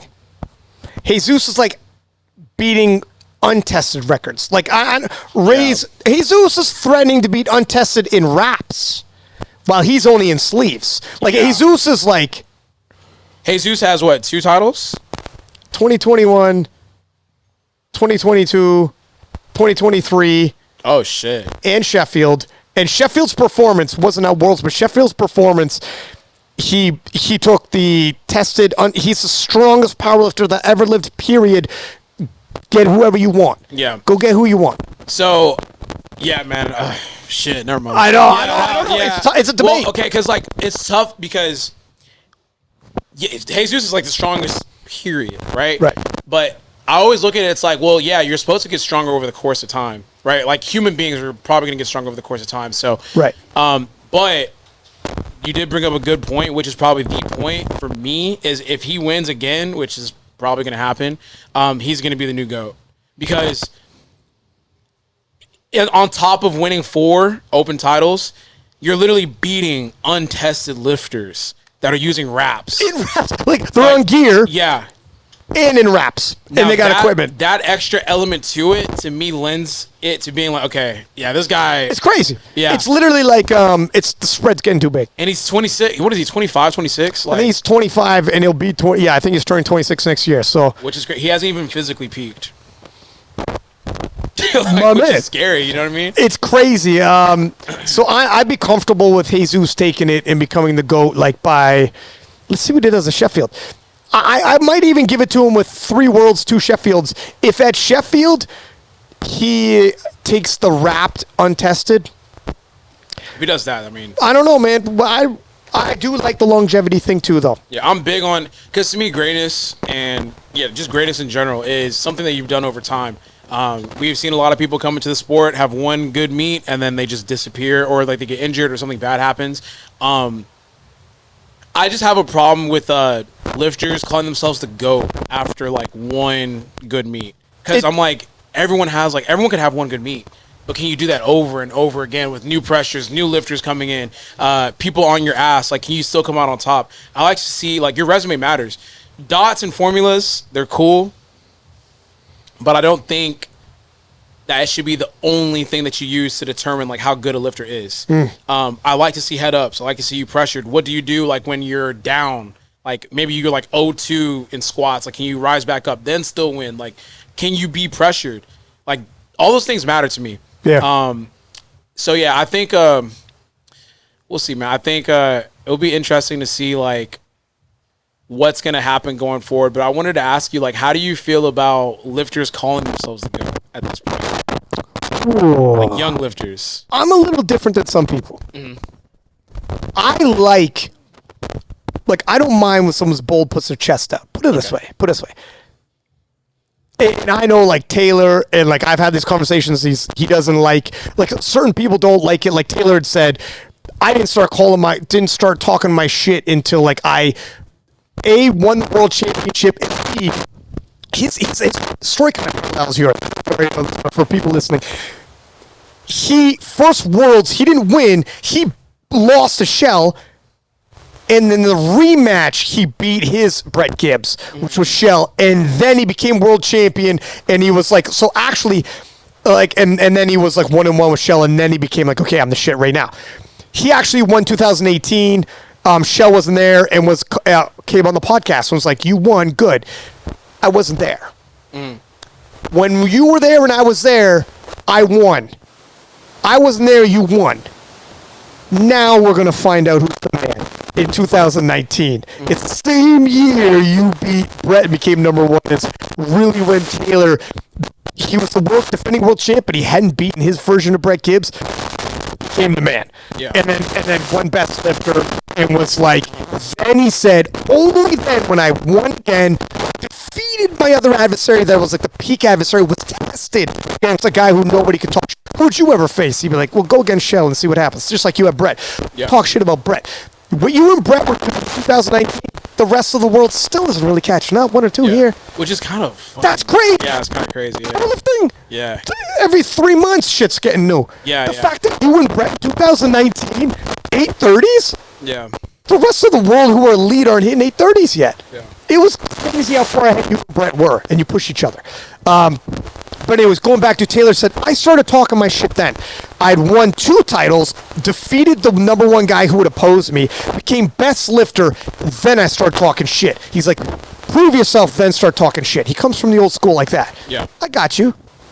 But I'm like, my friend, Muhammad Ali said, I was telling people I was the greatest before I even knew I was. Yeah. I said it over and over so many times, I started believing it. Yeah. And then eventually, I said it so many times in the mirror, so many times in interviews, I'm going to whoop this guy. Eventually, he's like, holy fuck. Like, I think I might actually. And I love that quote. He's like, I didn't even believe it yet, but I started believing my own bullshit. Yeah. I kind of, and then you have, this happens, different guys coming up. I don't mind that. Do you currently like, because you've been with powerlifting since 2008, like you said, you started. Do you like the current state of the powerlifting community? I do, and it's not without caveats, though. Here's what it is. This is the wildest for me. So I remember back when, like, you just knew everyone in your room, show up at competitions, don't know what anyone looks like, whatever, you don't know anybody, whatever. And you dream of the day we're at the position we're in now. You dream of that, and you don't know how it's going to feel. And you dream of, like, having athletes so big with different followings and whatnot, that there's like shit talk and there's like this camp, that camp, the whole night. You dream of these days because you picture it like other sports. And when you get there, does it feel like you thought it would feel? Yeah. In some ways, yes, some ways, no. It is amazing to go to the IPF Worlds now, and like you haven't been since 2021, and that was the COVID world, so it really was different. Yeah. But 2023 Worlds was ruckus as shit. They had people with drums and shit beating drums. Really? When Carlina came out, the New Zealand people were beating drums and started doing the All Blacks. I don't know the name of it. Do you know that dance? Oh, the shit they be doing at like soccer games and rugby games, and I don't know the name. Ah, shit! People are gonna murder me. It's like, yeah. You know. Yeah. There it is. I knew Sarah Nates. Okay, Thank you, my man. They were doing that when she wins, and during the medal ceremony, they started, and they do it like hardcore. You saw when Joey's athlete, Callie Johansson won and beat Taylor, and they started celebrating, broke the barrier, came in and started like, oh, it was wild. Yeah. But they have like rows of stands. You should see France has turned into a powerlifting nation. They have like face painted flags waving and like people like pulling up their shirts and have things underneath waiting for the win, and it's crazy. Like, we are now where I always wanted it to be in terms of like what the world feels like and the energy of it, and then let alone Sheffield was like 2,000 people jammed, drinking, yelling. When they started yelling Jesus, they were yelling so hard I could feel it in my chest, the reverberations. Yeah. That's all sound is vibrations. Yeah. I could feel it. And I said, like, I can feel the crowd yelling right now. Like, I could feel them yelling. Yeah. And I'm like, this is always what I always wanted. And it's like my wildest dreams come true. On the flip side, and so our culture, everything. But there is an ugly side where, like, there was shit talking, and then there is, like, things happen. There was, like, politics or shit in the background. And that's going to come too, though. Yeah. You can't have one without the other. You have to. That's not life. Yeah. And overall, I am extremely happy. Overall, I'm very pleased. Overall, you tell 2023 Ryan to talk to 2008 Ryan, I'd be like, my dog, it's amazing. Yeah. It's amazing. I feel like a lot of the, honestly, you could just pick up the phone and I don't know who's calling this late. Like, damn. But I feel like with the, like, when we both spoke, like, in 2016 or 2017, whenever that was, a lot of this stuff was, like, kind of what we envisioned, like you said. And it's kind of crazy that now that we're in this moment, it's like, damn, like, we're really experiencing some of the things that we dreamt about, like having more media coverage, being able to, like, hype up certain performances, having lifters show more of their personalities, like all of these kind of things. It's now coming to fruition. But like you said, with that rising tide comes some of the, some of the trash that's in the sea too. So like you said, you got to take the good with the bad. It's funny because, like, it's a lot more political in other sports because they're so big and there's so much more money involved. But I, like, me personally, I actually like where the powerlifting community is right now. You have to take the good with the bad. So it's like, yeah, we are as popular as we ever been, but there's also been a lot of shit. But I think you can avoid this shit if you just kind of, like, pay attention to the good stuff that is happening. Here's what you have to accept. You will never get to a certain level if you got to a certain level, there's going to be people who hate you for no reason. Yeah. And I was explaining this to for no reason. Yeah. Like, think about all the great people in life in their different respective fields, right? You think about someone like a rapper like Jay-Z or Drake. You think about like a top-level athlete like a Tom Brady or a Michael Jordan or maybe even a Mike Tyson. People literally watch just to see them lose or fail. I remember like when Tom Brady was on top for football, him and Bill Belichick, they're like, that's the evil empire. We want them to lose because they've been winning for so long. And it's like, well, like, why also do you want them to lose? Well, because they've just been winning for so long. Right. And it's like, you literally create haters off of your success, which is insane. But it's true. Like, there's people that like, I think there's people that will never like me. There's people that will never like Taylor. And I think what's going to be interesting, too, to watch is there's going to be people that are going to stop liking maybe even like a Perk or... Because right now he's like the people's champ. He's coming up. Because he's fresh. He's fresh. He hasn't... He's hot. It feels good. They build you up to tear you down. This is what you learn. Yeah. Over time. It's very interesting you said that. Yeah. Because right now there's a glow on him because he's just established himself. New, yeah. Pound for pound, the man. And he's very like out there personality, which I like. Yeah. Very energetic with his chest out, talking. He'll talk a little shit. He'll rally some things up. Yep. He'll get people, whatever. And when Cali won, he said something to the effect of like, those are like my second attempts, maybe my openers. You know what I mean? And when Taylor lost, he was like, he posted the Lion King, like, this is your king or something. I don't know if it was it was a clip from something. And it was like, this is your king. Yeah. And then he assumed the throne, did what he did. And right now it's fresh. So it's like people who are waiting for Taylor to lose were like, all right, yes, Perk. That's right. And people who are like they want a new, bold, brash athlete like Alpha to take over. Got you. So it's fresh. Keep doing that for 5 years. Yeah. Keep talking about that for 5 years about that. Posting like 2-3 years, honestly. Less than that. And I'm with him. Like I've known Perk and had him on the podcast from back in the day again as well. But you're right. And he'll be ready, though, because maybe, I think powerlifters, well, maybe, I don't know. We'll see how his journey goes. But powerlifting, you're amongst a generation where, like, you're experiencing everything for the first time. Going back to you wearing suits and whatever the shit and the backlashes. But other powerlifters are going to come after the fact and seeing what you guys have dealt with and know certain things are coming. But you are, like, amongst the crowd that's experiencing it all first. Yeah. Like, I've been winning too long, and now people like Mike Tyson. You beat Mike Tyson, you're a fucking hero. Yeah. Not because I hate Mike Tyson, but he's won too long. Sorry. Yeah. And now, like, think, the underdog, and, whatever, everyone's going to rally behind you. And you're like, you'll see things like this where it's like, it's not personal. The day that I fall. Dude! This is this thing where you're like... Man, I'm going to have to, shit. It's weird. Ronda, like other athletes besides Ronda Rousey, she was very vocal afterwards. It's like, when I lost, my first feeling, they're like, what's your first feeling? She goes, it's going to sound crazy. Matt Hughes said it. Relief. Yeah, man. Shout out to Rousey. I don't know if I'm going to feel that, though. I'm a little too competitive, man. I don't know. I'm gonna be hurt. Relief, I don't think will be one. Hurt too, though. She full on said she was like. I've heard that like people have lost and said like I feel relief, like all the pressure. I love pressure, so it's a little bit different for me. I'd be angry. I would have to like actively think to be a good sportsman, because like, which is fair. Yeah, like I'd have to think. I'm like, shake the man's hand, congratulate him, like do what you need to do and then leave. But like I don't take losing very well. I feel like should winners take losing well? No. For real, inside. No. Outside is different. No, hell no. I feel like when I lost, I didn't.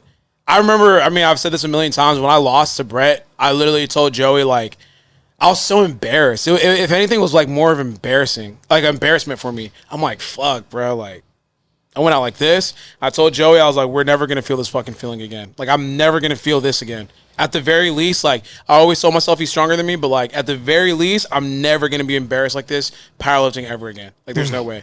So you have it. That whole off season, I worked, and my main thing was like, don't ever let another man embarrass you on the platform ever again. And then that's when I was able to kind of like break through and win. But I think, yeah, I don't know. That's another component too. Like whenever we start seeing these lifters start getting pressured, is like when things get exciting to me. Like I want to see. I don't know if it'll ever happen, but I want to see someone oppose Jesus.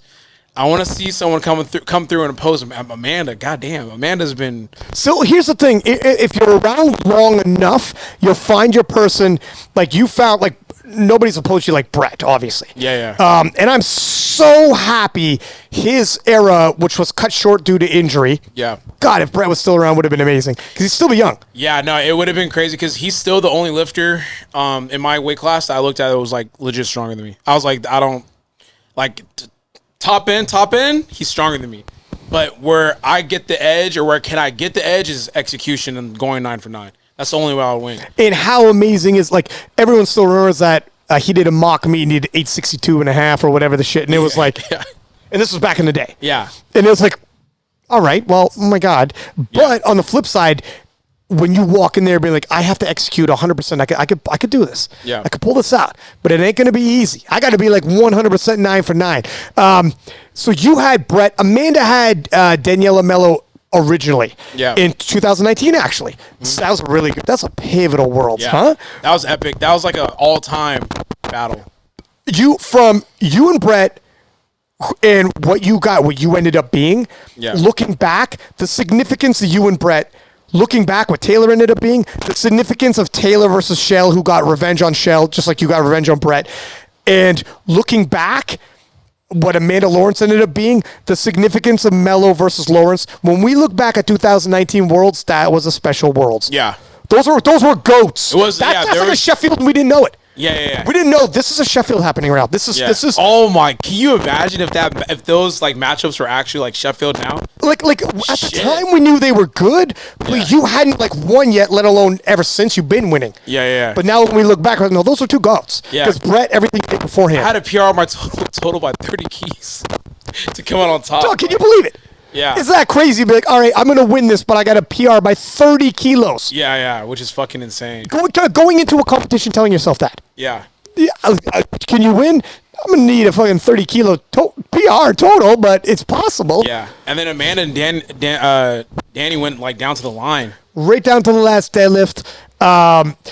Shell ended up being injured, so it wasn't the battle we wanted, but I remember asking him, like, he's like, man, Shell was like, I'm a little fucked up. And I'm like, are you going to pull out? He's, oh, hell no. Yeah. Like, he knew, he's like, this has to happen. The passing of the torch with all the shit I talked. Can you imagine Brett pulled out and you won and he wasn't there? You know what I mean? That's so unsatisfactory to me. For the sport, almost like for the better of the sport, you're like, I'm going to show up and I'm probably going to end up having to pass the torch because I'm not 100. But this is how the torch gets passed. Yeah. In battle on the platform, not with me gone. Yeah. And Shell showed up and did his damn thing and was like, shook his hand, was whatever. Yeah. He's actually come back to this European Championship. Oh, for real? Yeah. We'll see what happens. How old is he, man? Is he like? He's older. He's banged up. He took time off. Okay. He went into equipment because his massive hip issues. The equipment kept them together. He was winning titles in the equipped. Actually, so this is crazy.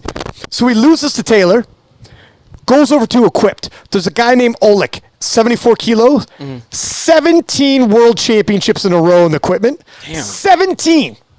Like, I mean, like, that's ridiculous. Yeah, what the fuck? Shell goes over to equipped, beats him and takes his title and is like, holy shit, I got to win over Taylor and I got to win over Oleg. I'm the GOAT killer. Shit. He was legit the GOAT killer. He stayed in equipment for a little while because of his injuries. And recently he's like, I'm going to come back, man. I'm coming into the classic. So we'll see what happens. Are you excited for like the future of powerlifting? So like we have, it's the end of 2023 now. I don't think there's like any big meets really going on. Euros, but yeah. Yeah, Euros. And then, so then we're pretty much transitioning to 2024. Like, what are you most excited about for the future of powerlifting?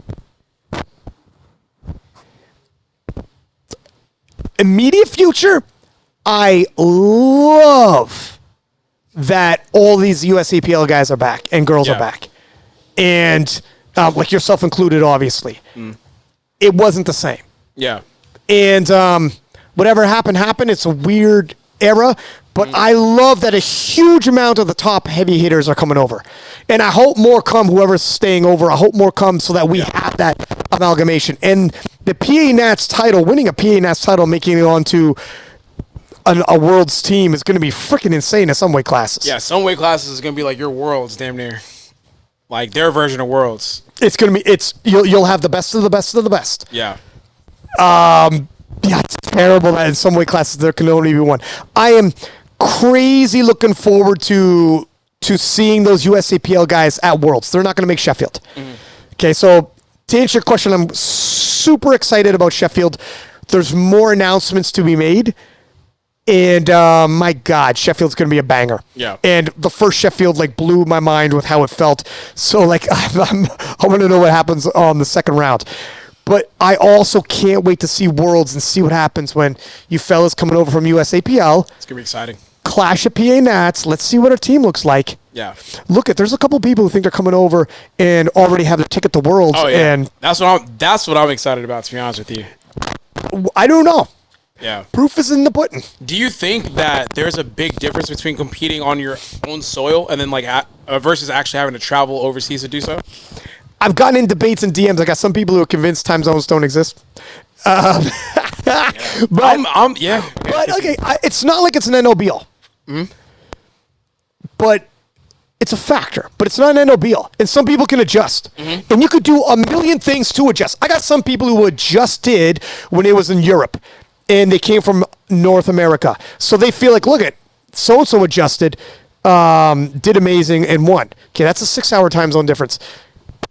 Talk to me when you're coming from New Zealand, like Carlina, Brett Gibbs, and it's literally a full day. So it's like your noon is their midnight. Yeah. Or more. It's the next day. It's a different day. You can't, that is going to be a difference. And some people if it's often around in Europe. So if you can deal with a 6-hour time zone change, you're like, what's the big deal? It is almost disrespectful to be like, some people lose a fucking day and have 4 different stops in different continents by the time they got to the place that you got. And you're like, what's the big deal? I did a time zone change. And they're like, yeah, I'm way harsher than you. And it can matter. And it won't hit everybody the same. Just like weight cuts don't hit everybody the same. That's another thing that people got to understand. A sample size of a couple people, you asked your friend, and your friend's like, I was all good. Okay, we should be all good. That's a bad sample. That's a really shitty sample size. That's not a scientific sample size of 1 or 2. Like weight cutting, so you ask the wrong person, they'll be like, I can cut 15 pounds of water. Don't worry, you'll be good, bro. Yeah. And then you cut 5 and you're fucked up. And you're like, wow, I'm banged up after cutting 5. That happens too. Time zones are real. I think some people might get caught. And some people might get got and be like, holy shit. The strictness of judging the time zones and try to sleep sometimes. Sometimes you can sleep. If you're not a great sleeper, you're going to be like me and you're just not going to sleep. Things are different when you get out there. Yeah. Some people will adjust, some people won't. But out of 10 people, am I going to hear stories of some people that it fucks them up? 100%. Yeah. I think that people don't. I love it. Like, for example, I think Ashton and Bob are of the same mindset. I'm only saying their names because I don't want to be tippy-toeing. They're of the mindset where it doesn't affect them. Ashton has traveled before. I just remember when I went to Korea, I'm pretty good at managing my managing the time zones and all that kind of stuff because I just sleep. It don't take a lot for me to go to sleep. Yeah, the first thing I do is get off my feet, get into the hotel, and I'll sleep. For Korea, I slept 2 straight days. Dog, that's a superpower. God bless. So that's really good. Yeah, I literally got in bed and I told Joey and Weez and Duhan, y'all got it. If y'all, we went adventuring. We went exploring the first day, and I was like, next 2 days I'm sleep. I'm literally just gonna be in my hotel sleeping. So what I did was just slept, ordered room service, and just slept, and then my body got somewhat adjusted to where when I was awake I felt strong because people don't realize the time zone differences.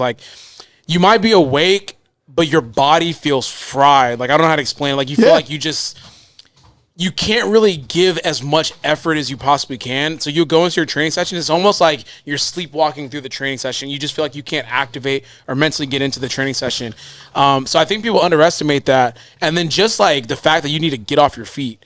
Some people don't want to be in their hotel room all day. I have no problem with that. I was literally in my hotel room every single day, all day long, sleeping and watching channels here and there or watching some anime and just going back to sleep. So I think that I'm genuinely excited to watch these lifters, mainly Ashton and Bob, because I know that they're probably going to be going IPF and competing overseas and all that kind of stuff. I want to see how they adjust. Tomorrow, actually, they're doing the PA. That's why I'm here. Well, yeah, we're going to watch them tomorrow. Yeah, you're going to be there. Yeah, we're going to watch them tomorrow. But I want to see them compete overseas for real and see, like, do they have that same take? Like there is lifters where it doesn't bother them. Like me, I don't think it really bothers me overseas, but that's because I take all the prerequisite chances or prerequisite opportunities to make sure that I'm getting my rest and tackling my nutrition, all that kind of stuff. But some people, like, their journeys are just a little bit harder. Maybe they can't stay in bed, like you said, or sleep. Like, they're just awake. Like, that shit means something on the platform because your body, like, literally recovers when it sleeps. I read a meme one time. It was like a joke meme. And it was, ladies, if you're just starting to date a man, he sleeps over at your house. If that guy sleeps past 9 o'clock, he doesn't have a day job. Okay? And I relate because when you get used to waking up early all the time. Yeah. And I'm going to relate this back to what we were saying, but when you get used to waking up at a certain time, even on a Saturday, Sunday, I turn off my clock. I'm gonna wake up because I wake up like that every single day. Yeah. For anyone listening, you have a clock inside you. Okay? So when you wake up at the same time all the time, your body gets used to it. That's real. Yeah. So even if you turn off your clock, you're going to sleep in an hour, 90 minutes, whatever, 2 hours maybe, but you're probably going to wake up at some point, right? Yeah. That goes right out the flipping window for a lot of people if you, a 12-hour time zone difference, so your noon is actually midnight, and like it's midnight and you're like, okay, I got to go to sleep now. It's midnight, but your body, this is real, your body is like, it's fucking noon. What do you mean we're going to sleep? Yeah. It's noon. And people, for some reason, don't just poo-poo like how much that can affect you. Yeah, it's like nah, no, it's real. There are people who deal with 12-hour time zone differences and whatever. It's legit. It happens. And so it'll be interesting to see how that works. God bless me. In terms of like, you were like built for this on so many levels. Sleeping is a superpower. Like for you to be like, you know what? I need to sleep for 2 days. I'm going to sleep for 2 days. And you could actually do it. Yeah. Or like when the pressure gets crazy and it doesn't matter to you. Like all of it, it's crazy. You're built for this. That's why you're still here. That's why guys come and go and you're like, I'm still here. Yeah. I remember it was years ago. I remember talking to you. I remember you being like, man, this guy's coming up. That guy's coming up. People are thinking this guy's going to beat you. And I remember you writing a caption saying, let them come.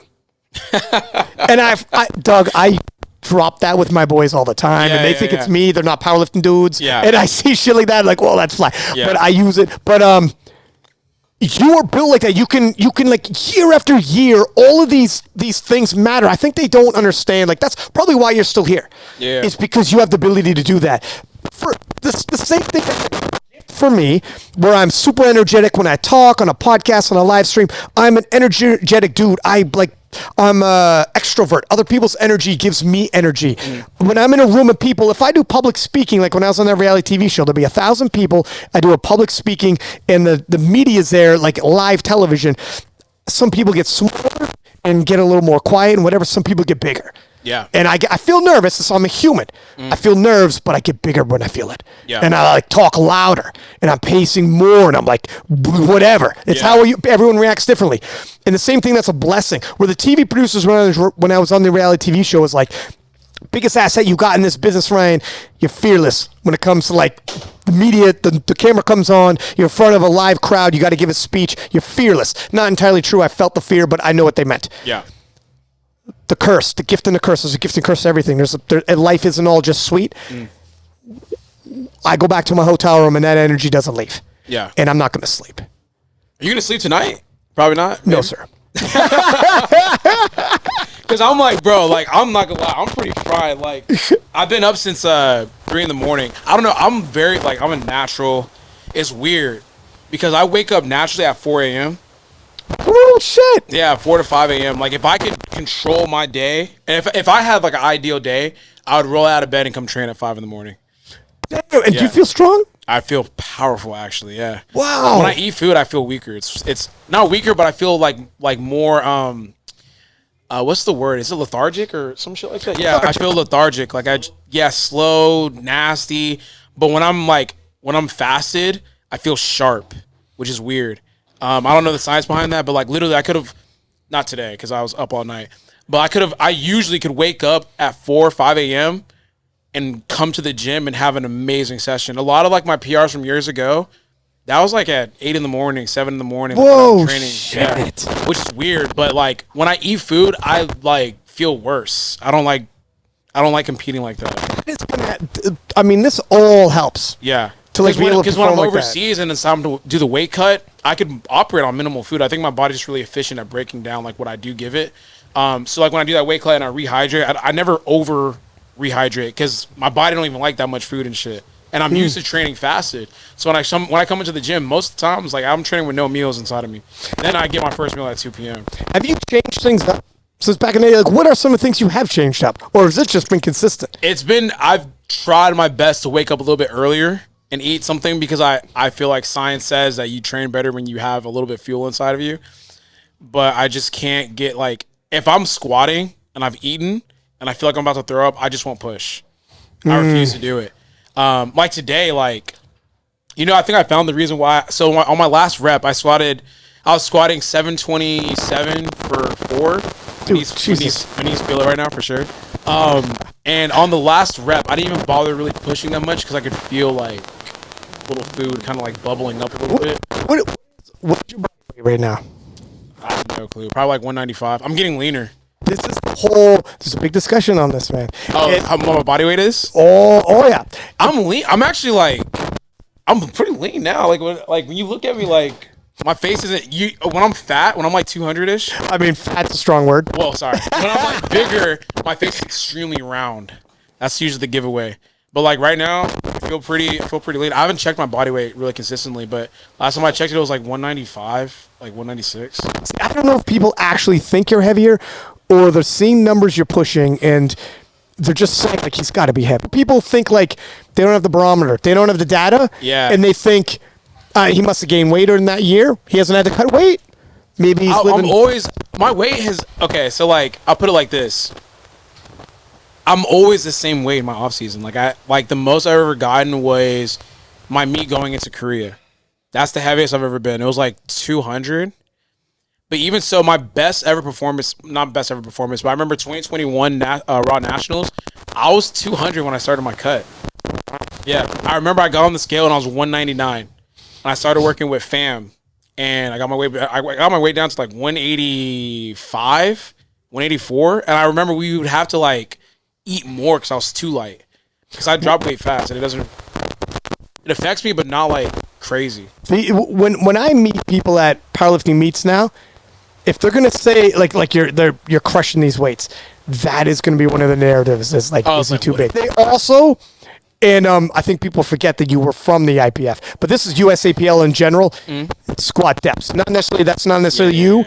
I think if anyone says about you, it's like he's a couple-time world champ. So like with the squat thing, like I mean that's always been a narrative of me competing. Like I feel like it's. I don't know I think it's so funny, like there's this one kid that was in my comment section saying like, hey brother, you're supposed to be coming to the IPF, this isn't gonna pass there. I was like, don't worry, like I know. Like I know like how to squat to depth. Like I don't know. Whenever people say that, I'm just like, I've been hearing that for so long. It's just kind of like, all right, I think that some people think that like I'll squat high in training and then cut it and then like it makes my weight plummet when I compete, which I'm like, to me it offends me because I'm like, you think I switched my technique? Like, because to me, like, you want to master your technique so you're not changing things. They're saying you are purposely squatting a little higher in training. Yeah, I've heard that. Yeah, I've heard that narrative. Like I squat high in training and then like when I'm forced to squat to depth, I think like my numbers go down or something like that. Yeah, that would be difficult to switch up day of to go deeper. Yeah, because then you just wouldn't be able to. I don't know. I know when I'm squatting high, and then when I actually squat deep, like I'm not gonna get that shit up. Like, yeah. I don't know, and it's kind of hard too to squat high with that much weight. It'll bury you. Yeah, like I don't know. I feel like the heavier it gets, the easier it is to squat because it's gonna push you down. Do you think about like what's gonna happen in 2024 for you? Like how things could really like things could look at you've done a lot of things. Things could never be the same after this. Like Yeah. if you go through this path, you see the numbers that when the Olympic Channel did the IPF World stream on the Olympic Channel's YouTube, it's like some of it peaked at 400,000 views. Yeah. I mean, that's the reason why I'm coming back. Oh, that's crazy. That's right. Yeah, Like, I know. Yeah. Yeah, like with all this kind of stuff, I think I've discussed it before, but the reason why I'm switching back over is because I see what the game plan is for 2024 and 2025. So that's why, like, I've been just on a tear, like, inside of the gym. This is probably the most focused and, like, the longest I've been focused with training, because I understand what's going to happen next year. And it's like, I'm already dieting. I'm already, like measuring out my macros and all that kind of stuff. Every single time I come inside the gym, I'm like pissed. Like all the members see it here. Like when I come into the gym, I'm not like in the greatest of moods, but it's because I'm taking everything so serious, and I understand that what's coming needs a certain level of intensity. And I don't want to get into 2024 and start fucking up and thinking, damn, was I like not taking this seriously back then? If I want to fuck up, I want to make sure that I did everything right first. And then like, okay, like maybe like this wasn't my year or whatever. But yeah, no, I'm excited. That's the reason why I'm coming over. Like you have, I can't do Sheffield, but you have Worlds, you have PA Nats. And then if I do well in those meets, then that's going to roll into 2025. And that's really the actual year that I'm looking forward to, if I'm being honest with you. Dude, like, okay, next year's Worlds, like PA Nats is going to be crazy fire because there's going to be battles, like a battleground to get onto the world team. And then at Worlds, the views we're getting at Worlds now is absolutely, like, it's a dream. Yeah. And the Olympic Channel taking over, like, and Eurosport, millions of people across Europe are watching this on their version of ESPN. Yeah. Eurosport. Eurosport sends people who are TV producers in our booth now. And we have people in our booth that are not powerlifting people anymore. They're just straight up suits. And they're like talking to you, okay, Ryan, here's what we're blah, blah, blah. And when I do this, I'm going to count you down and then you're going to come in. Have a pause because we have, and this is the wildest, because we have 18 different countries with 18 different languages. It's Europe.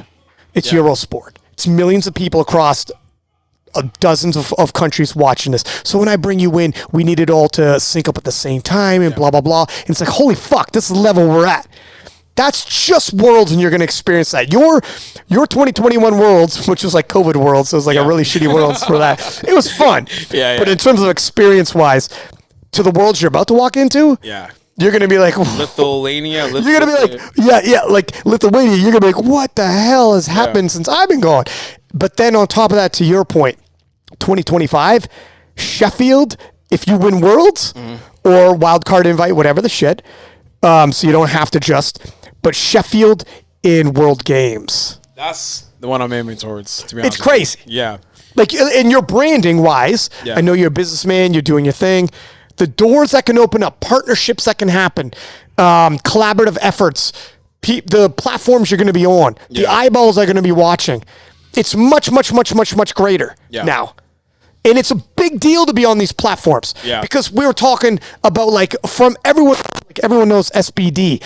They're based in the UK to Gymshark, based in the UK to like whoever. There's so many global brands. It's important to be on these global markets, global platforms with as many eyeballs as watching as possible, because then there's that much more opportunity and you blow up even more.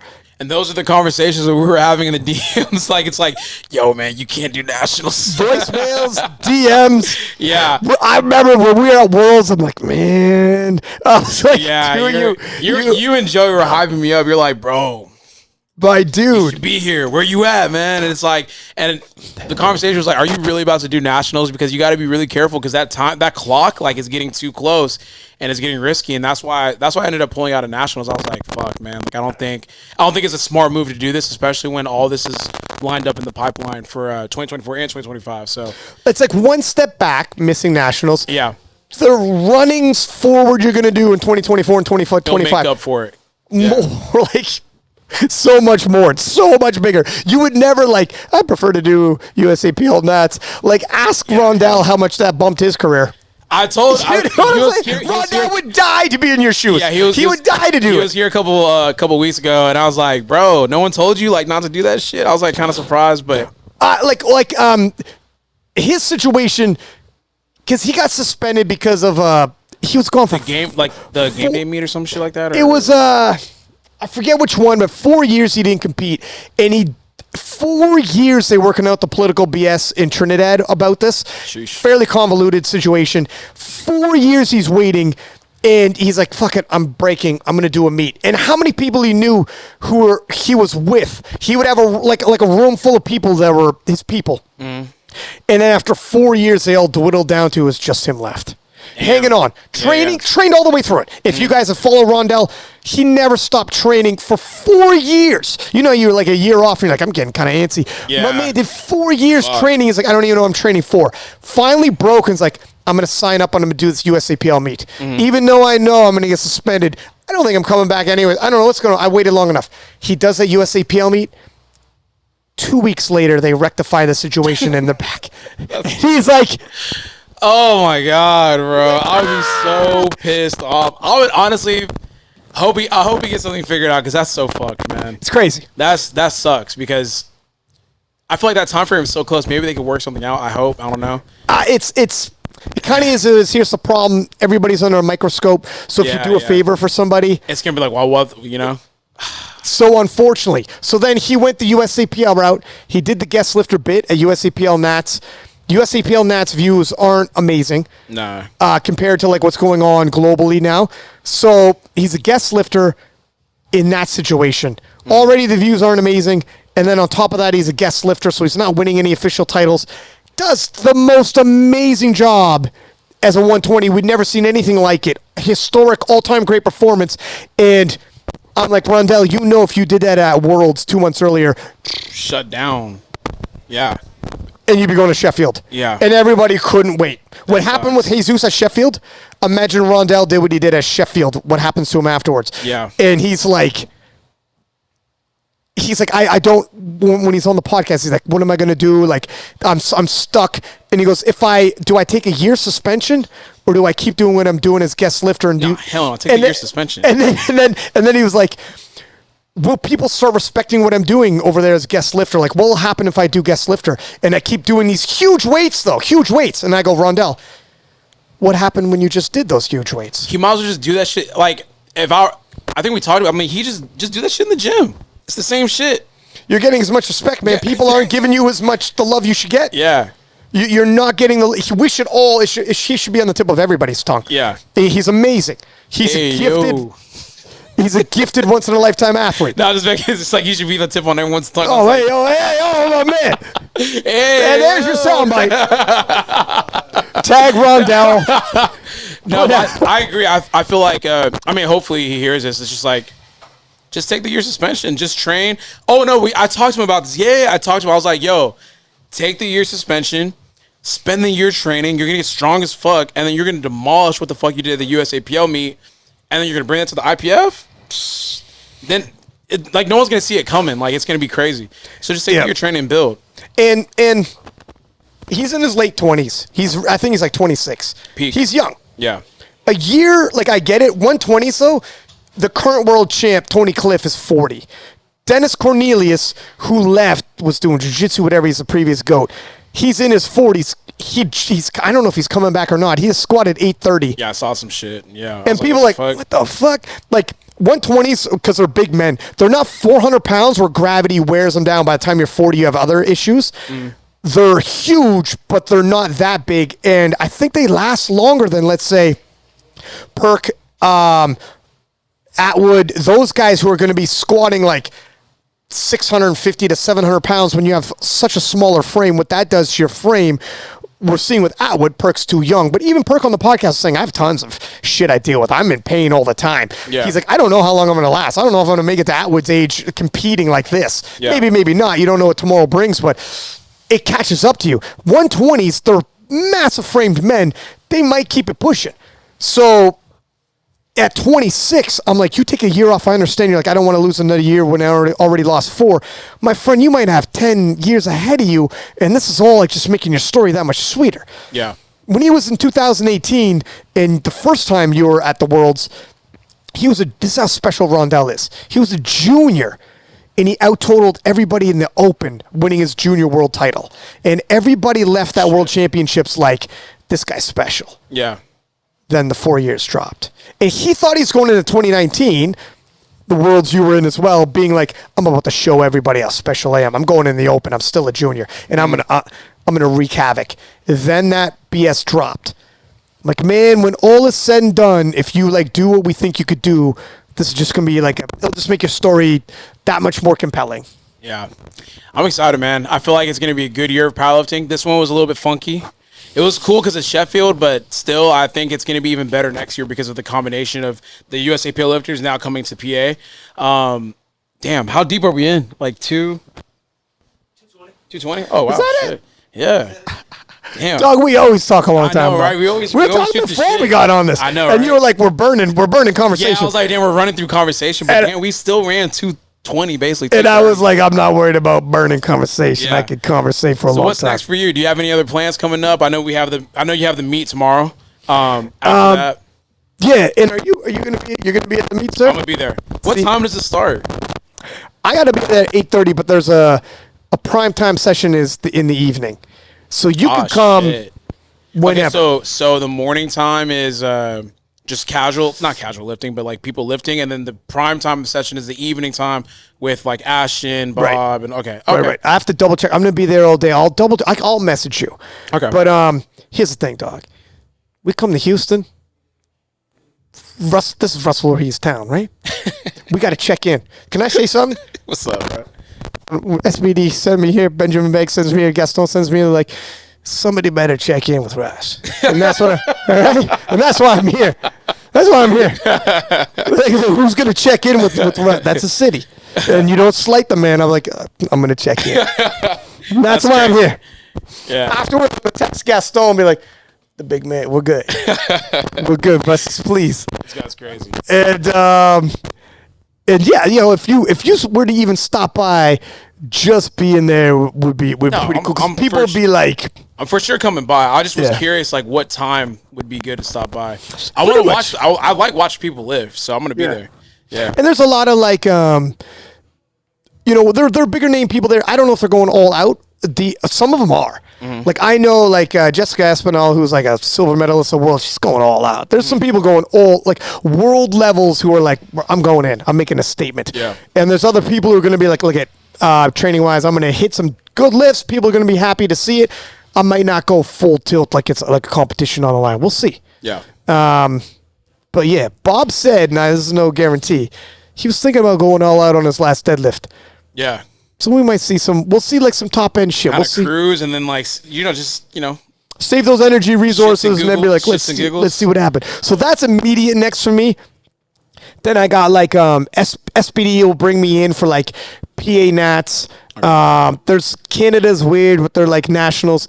It doesn't qualify you for the World Championships. Would it be your first time like commentating Dog, an this is American crazy. Nationals? Okay, so the first PA Nats was my first. So when they did it, okay. SPD took over the stream, and we're like we want to bring Ryan in to commentate the nationals for the USA when they took over the stream. And I remember showing up, and I was like, you know how wild this is? This is the first time I'll commentate any nationals.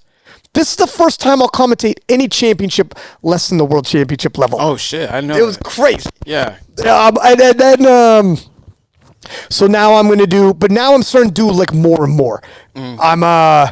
Because I'm like from Canada, and they're like, dog, you've never commentated at all in Canada for anything. Yeah, which Like, is you're kinda our crazy. guy, Yeah, man. Yeah. We look at you a world, and we're like, that's our guy. Yeah. And you've never done something for us. Like, I'm Yeah. like, shit, it's true. Like but it's not. I use all my vacation days to fly all over the world. I got a normal day job, so it's not like I'm just like, oh, don't want to. Legit, couldn't fit it in. But just recently did provincial Ontario like juniors. Showed up, did their live stream commentary. I'm walking around, people like, what the fuck are you doing here? I'm You're big time, bro. I'm telling you, you're the voice of powerlifting, dog. I live here. Yeah. They're like, some people are probably like, are you Canadian? Because I Yeah. see you in U.S. and all You know that. what's Like, so funny? Before you came here, everyone's like, I've never seen him in person. Like, what does he look like? Like I've never seen him. I just hear him, like, or I just see King of Lifts, and like I just don't know. Like, yeah, if you listen to the podcast and you don't watch it, or just like watch Worlds and you don't see whatever, yeah, I'm sure that happens all the time. You hear a voice, but so I'll do PA Nats, Sheffield, and there's a Canadian qualifier because our nationals doesn't qualify you for Worlds, so we have a Canadian qualifier on the West Coast, and again, SPD is going to get involved with that one. SPD is like, God bless, man. They're the reason why I'm here. Yeah. They flew me out here. They'll fly me over to do PA Nats. They'll fly me to that Canadian qualifier. And like, I legit couldn't do it without them because a lot of these meet directors don't have money to fly people around for commentary. Yeah. So, God bless. I'm just... Yeah.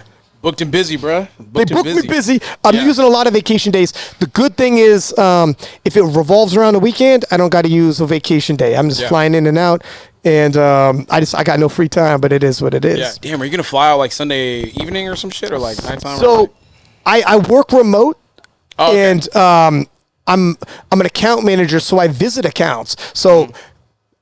I work remote from my house unless I have to go visit an account face to face. I can work from here from Houston Monday and fly out Monday evening. And Sunday, I'm going to hang out with, I think, like a bunch of the athletes or whatever the hell. So we'll see what you're doing Sunday. When you're there, we'll chat. Depends on who's there, you know. Depends who's there. It depends who's there. I don't be fucking with everybody. Like that. Not like that, but you know. I got to be exclusive. Yeah, there's some people, not some people, but it's just like, I got to make sure I know who's there. But I'm down. Yeah, I'm down. I can't wait to, I'm actually excited. Like, I've been looking forward to this weekend for like a couple weeks now. Same. Yeah. I love some people I haven't met in like actual person real life that I'm going to meet, and some people I haven't met in person in a while. Yeah. And yourself. It's been a minute. When's the last time I saw you? PA Nats? The first one? Yeah, Austin. Yeah, Austin. I think it was the last time I was there, or last time I've seen you. Yeah, because then after that, it's just been like, I've just been kind of ducked off here, and then I went to Korea, and that was kind of it. I haven't been to like really any big meets. I didn't come to Sheffield. I know some people are going to Sheffield from here, but yeah, it's been a minute, man. It's been a minute. It's good to like, do you start thinking about like showing up at meets just as a presence there? Like for instance, Sheffield. So with Sheffield, I don't want to show up unless I'm competing. Just kind of create that, I guess like mystique or just like that, you know what I'm saying? I don't want to be like, I know how like they have in the UFC, they'll show people like in the crowd and stuff. Right. I just don't want to be there. I also don't want to take any attention away from any of the lifters that are competing. I want to have them have their stuff and have their shine. And then I just want to make it a thing that when I do come there, I do want to like show out and give everything I got. But I just don't want to, I don't want to be there and not compete. Like, that makes sense. Yeah. And then there's also, and you're right too, you don't want to like take attention off people or whatever the hell. I know, like they might have some lifters out there that like aren't going to be competing and stuff, but I think like to an extent, it might be more reserved for like for instance, let's say you're retired, a few years have passed, and they're like, Russ, everything you've done for the game, we'd love to fly you out, and you just be there. You know what I mean? That's more of paying homage. That's different. That's something I would do, but like I'm still active. I'm still competitive. Right. I'm watching like the 83 smash that shit, and I'm just sitting there. I'm like, I can't even do nothing, dog. Well, what would be hella dope is if, like, for instance, if Delaney took your world record, you know they'd throw the camera to you in the crowd right afterwards, and it would. Up like, there you go. I know, but still, and I would be on commentary, and I'd be like, that man will meet him at Worlds. And it would, I would like, you know how we milk it. That would be dope. Like little shit like that, where it's like I'm kind of like. It's almost like when you watch UFC events or like whenever like who won and then he got inside the ring, he's like, I'm coming for you, bitch, like that type of shit. That happens often in boxing and MMA. And whether or not you say whatever, you could just be happy in the crowd clapping. And then I would be. Yeah, it's like more the commentator's media job. Clips and all that kind of stuff where too. It's like the Keiko Gavin situation. Yeah. I can already see her rolling with SPD. Yeah, when I watched him kill it, you know, in that meet, it just made me think, I can't wait to get back on that stage. Yeah. It's like, they show a clip of me, like, in the stands, like, clapping. And it's like your record. Yeah. And you're like, fuck. Yeah. And the crowd's going crazy. I can see that, too. That's making me almost rethink it. There's different ways to look, And that's where I do appreciate if people were to show up in that respect and be like, I'm helping. Yeah. I'm adding storylines. But on the flip side, it can go either way. Yeah. Or you could be like, you know what? But then again, the storyline, I don't know. I'm starting to like your idea a lot more than I ain't gonna lie to you.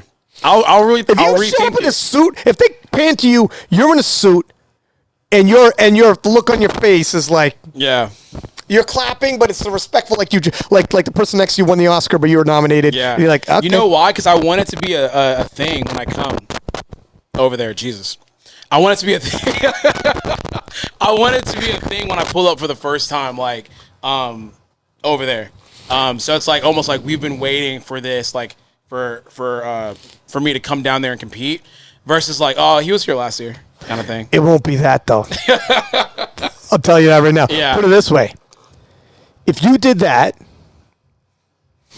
when you show up at Worlds, everyone will be like, "Holy shit!" And they saw you in the crowd the whole nine. People probably ask Shit, you. You're right. Worlds People- does, yeah. Oh, the Worlds would be crazy, hella hype, and you'd be like, "I'm coming back. I just watched a man take my." People are gonna ask you how you feel. How do you feel about that? Just watching somebody take your world record. How do you feel about that? Like he's got you know 2 world titles now, whatever, and you'd be like, "I'm coming back. Yeah, I'm yeah. gonna see you all in Lithuania. I'm gonna, you know, whatever." And then like the clips and everything, and then when Lithuania rolls around. And you're there, and people are like, "Oh shit!" And that's what all the sound bites are floating around. I might be out there in fucking Sheffield this Who knows? 2024. I mean, you come tomorrow. We all talk, and who knows? Maybe you decide you do. Maybe you decide you don't. There's just so many possibilities. You're a creative guy. Yeah. You know, you're surrounded by creative people, and we all have that creative juices flowing, and we're all on the same page with things.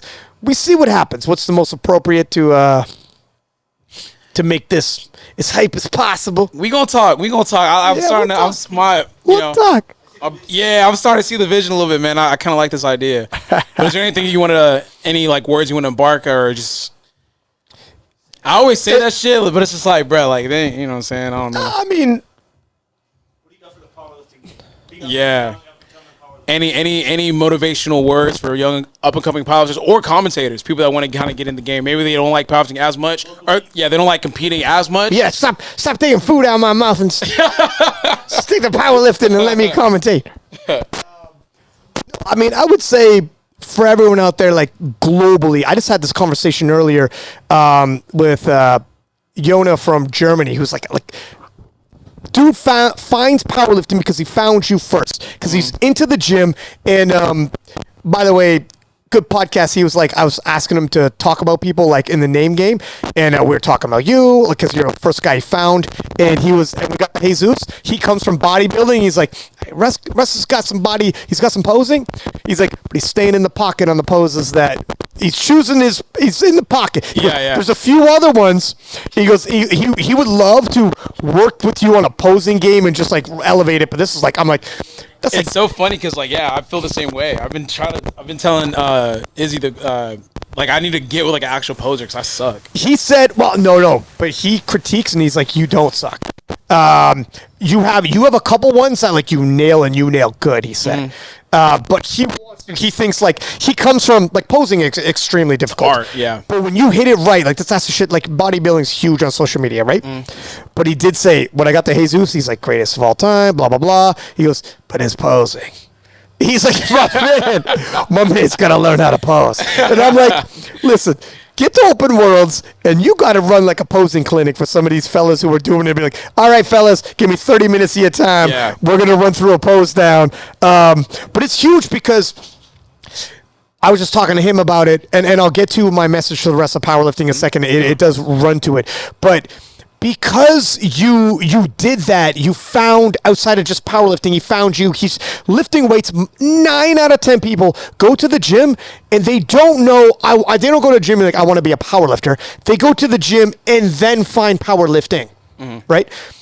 Most people go to the gym, they're shifting weights, and they'll find you first because you're not just a powerlifter where it's just watch me squat. It's also you're posing. You can hit some poses. You can be like, I want to look like that guy. Holy shit, he's strong. Yeah. I've been following this guy. Wow, he's going to the nationals. Made the world team. I got to see what happens. And then they follow your journey. Next thing they know. And that's what you did to this kid in Germany. And that's where I think So he was just saying how, like, if you're going to do certain things like that, like you transcend past powerlifting. And this kid, what he's doing in Germany, trying to emulate, he's got a podcast in German. He's got all this programming in German, YouTube in German, and he does bodybuilding, and you should see he's a 120 jacked to shit and hitting his poses, and posing makes you look even bigger when you could do it properly. And he's doing it all just like Penna is doing everything, and Penna said everything in French. And I'm like, why don't you do more English? YouTube literally then takes you out of the French poll and interactions and judges you on English, and the market, my views go down. I do just French, views go through the roof. Everybody's around the world's got to find their pocket, find their lane, and go and fill these gaps. And this guy in Germany's like, no, I'm like, what's the German powerlifting scene like? It's like, it's growing. And I'm like, how many German podcasts are there? He's like, there's none. He goes, well, actually, now there's one. I got one episode. And I'm like, well, that's exactly it. Yeah. You got one. You. And everybody's got to start doing that. Yeah. All over the world. What nation are you from? And it's not growing big enough. In the U.S., it's huge. We got to keep doing what we're doing. It's great. It's lovely in a lot of nations. But around the world, the reason why Europe's starting to catch up, people like Panda, people like this guy, who are like, I got to fill this gap. There wasn't any podcast doing preview shows in your native tongue or having local people on as well as international people on. It's you who's got to do it. It's you.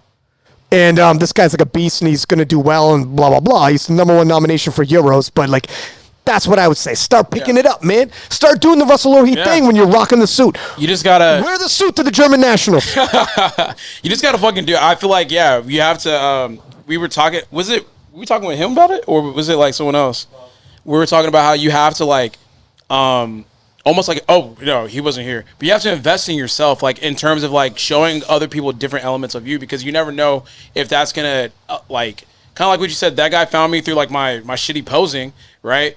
But it's like when you look at it, it's like I'm a powerlifter that's doing posing that was able to identify with a German dude from, like, across the world. Yeah.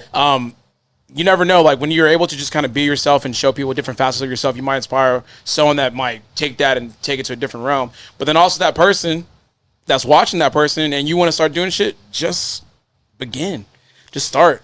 Yeah, start, you'll find your niche. Like when I asked them, what podcast you guys got? Like, just mine. Good. You started. Great. Good. Let's keep it moving. Now you're the pioneer. And you might be the one to take it there, but maybe not. You might inspire the mind that will. So it's crazy that like, yes, somebody's going to watch you and find you, like, to this guy. Someone's going to find you like you found Russ. Yeah. How crazy is that, though, that, like, there's a dude over there with a YouTube channel. Like, he's by far the biggest powerlifter in Germany. By far the strongest. And what he's doing, Russ, like, he's going to be up there with Bob. When Bob comes over, I told him, when Bob comes over, there's some juniors now that by the time Bob comes and Tony Cliff and all them, there's going to be some 120s waiting for them that people don't see coming. Really? Damn, this guy started in a year. He's already talking about like 950 at Euros. He's just been powerlifting a year. He just found it and he's like, this could be cool. And he's already crushing. Damn. So, but the thing is, like, you doing your thing is like reaching people and converting people into powerlifting like that all over the freaking world, man. Damn, y'all motherfuckers gotta chill out. Y'all, Isn't that crazy? I might inspire the wrong motherfucker to come and beat me. Yeah, at 83. That's right. I get tagged so many times in people's video. It's like, I'm coming for you. I'm coming for you. I'm just really? How often? like every day. Yeah. Really? Daily? Yeah. I get tagged in a lot of stuff where it's like, yo, my dream is to knock Russell off. Like, damn, bro. Yeah, people get aggressive. Yeah, it's like it's like either I want to compete against you or I want to beat you. Yeah, I get that all the time. Or like, and I'm sure a lot of people when they come on the podcast ask them, who did you start following? And they're like, Russ. It's crazy. It's like over in Europe and shit like that. They find you. That's honest. But IPF Worlds did that. IPF Worlds and Alpha League. I used to be sponsored by Alpha League, and they were very global. Those are the two things that helped me kind of like reach. Like, it's weird. I have like a big pool overseas. Like, it's crazy. Like, I'm actually very thankful for it. But every time I go overseas, like, I could go places and people will know, like, who I am, which is crazy. Here's something that I think is going to greatly benefit. Okay. So I was asking him about, and that's why I love to talk to international people. I was asking him about, like, some of these USAPL lifters coming over. And some of these people from Europe are like, I don't super follow USAPL since they split. And that's another reason why the views got a whole lot shittier. I think the USAPL underestimated how many of the views are coming globally. And they thought if we split, they're going to continue watching. Yeah. Nah, but they that don't- wasn't the case. They don't care. So then they stopped ceasing to care. I think Leah said it perfectly, or Leah said it perfectly. Sorry, she was just like, I mean, they're not IPF, so I don't care. And you switch the weight classes. Yeah. It's like for you guys, 82 and a half to 83, well, that wasn't a big deal. But when it's 120, 125. Yeah. And it's like, Makes if you're a big 125, difference. I'm not comparing myself to you. Yeah, You're yeah. 5 kilos more than me. That's a substantial difference. Yeah. Like, in a couple of these weight classes, that was such a bad move by the USAPL. It's like, my friends, most people have them on the podcast. I'm like, who do you watch? You watch your own weight class, maybe a weight class up, a weight class down. A couple outliers. At bare minimum, people do that. Some people are nerds and they watch all of them like me. But most people watch their own weight class. USAPL is like, this, it's a great idea. Let's switch the weight classes. So nobody globally has their weight class and you're fed now. Yeah. So nobody's going to... There's no incentive to watch. What's going to happen? It's like, I mean, this doesn't directly translate to me, so why would I care? It's a huge problem. Yeah. That was a huge problem. But yeah, what were we talking about before we got off on this? Shit. The last message, or like a message for. That's right. But I was, we started talking. Oh, the global. Yeah. I wanted to say this. And you were saying about how globally, how like being on the IPF scene helps you in your reach globally to pockets like in Germany, etc. This is where it's very important. Where if you're all stuck on one nation in particular, if something happens within that nation, the USAPL split happens, or whatever the flip happens in that one nation, you're really glued to that one nation, that one fed, that one whatever. But when you go global, what I've noticed, whatever heat is going on in one particular nation, we don't even, like global, if you're globally have that infrastructure in place, you're far more secure. Yeah. I mean, you're branding wise far more secure. When you do your run through Worlds, Sheffield, World Games, if you can go through all of that doing what you're doing, you could lose overnight 50% of your Americans for whatever the shit reason and still be like, we don't have to close doors. We're fine. Because you're global. Yeah. That's the difference with the global. And you'll have people all over Germany, France, UK, whatever the shit. Yeah. That's where those platforms become important. Yeah. And that's why I'm glad for you and Yeah. to have you, because you can maximize that. Just simple maths. I mean, like, One market, like markets can change Yeah. on a dime. The global market, all as a whole, people don't dance the same beat. Yeah. What becomes in fad to take shots in one market, other markets in different countries, like, couldn't give a fuck less what you're trying to say. Yeah.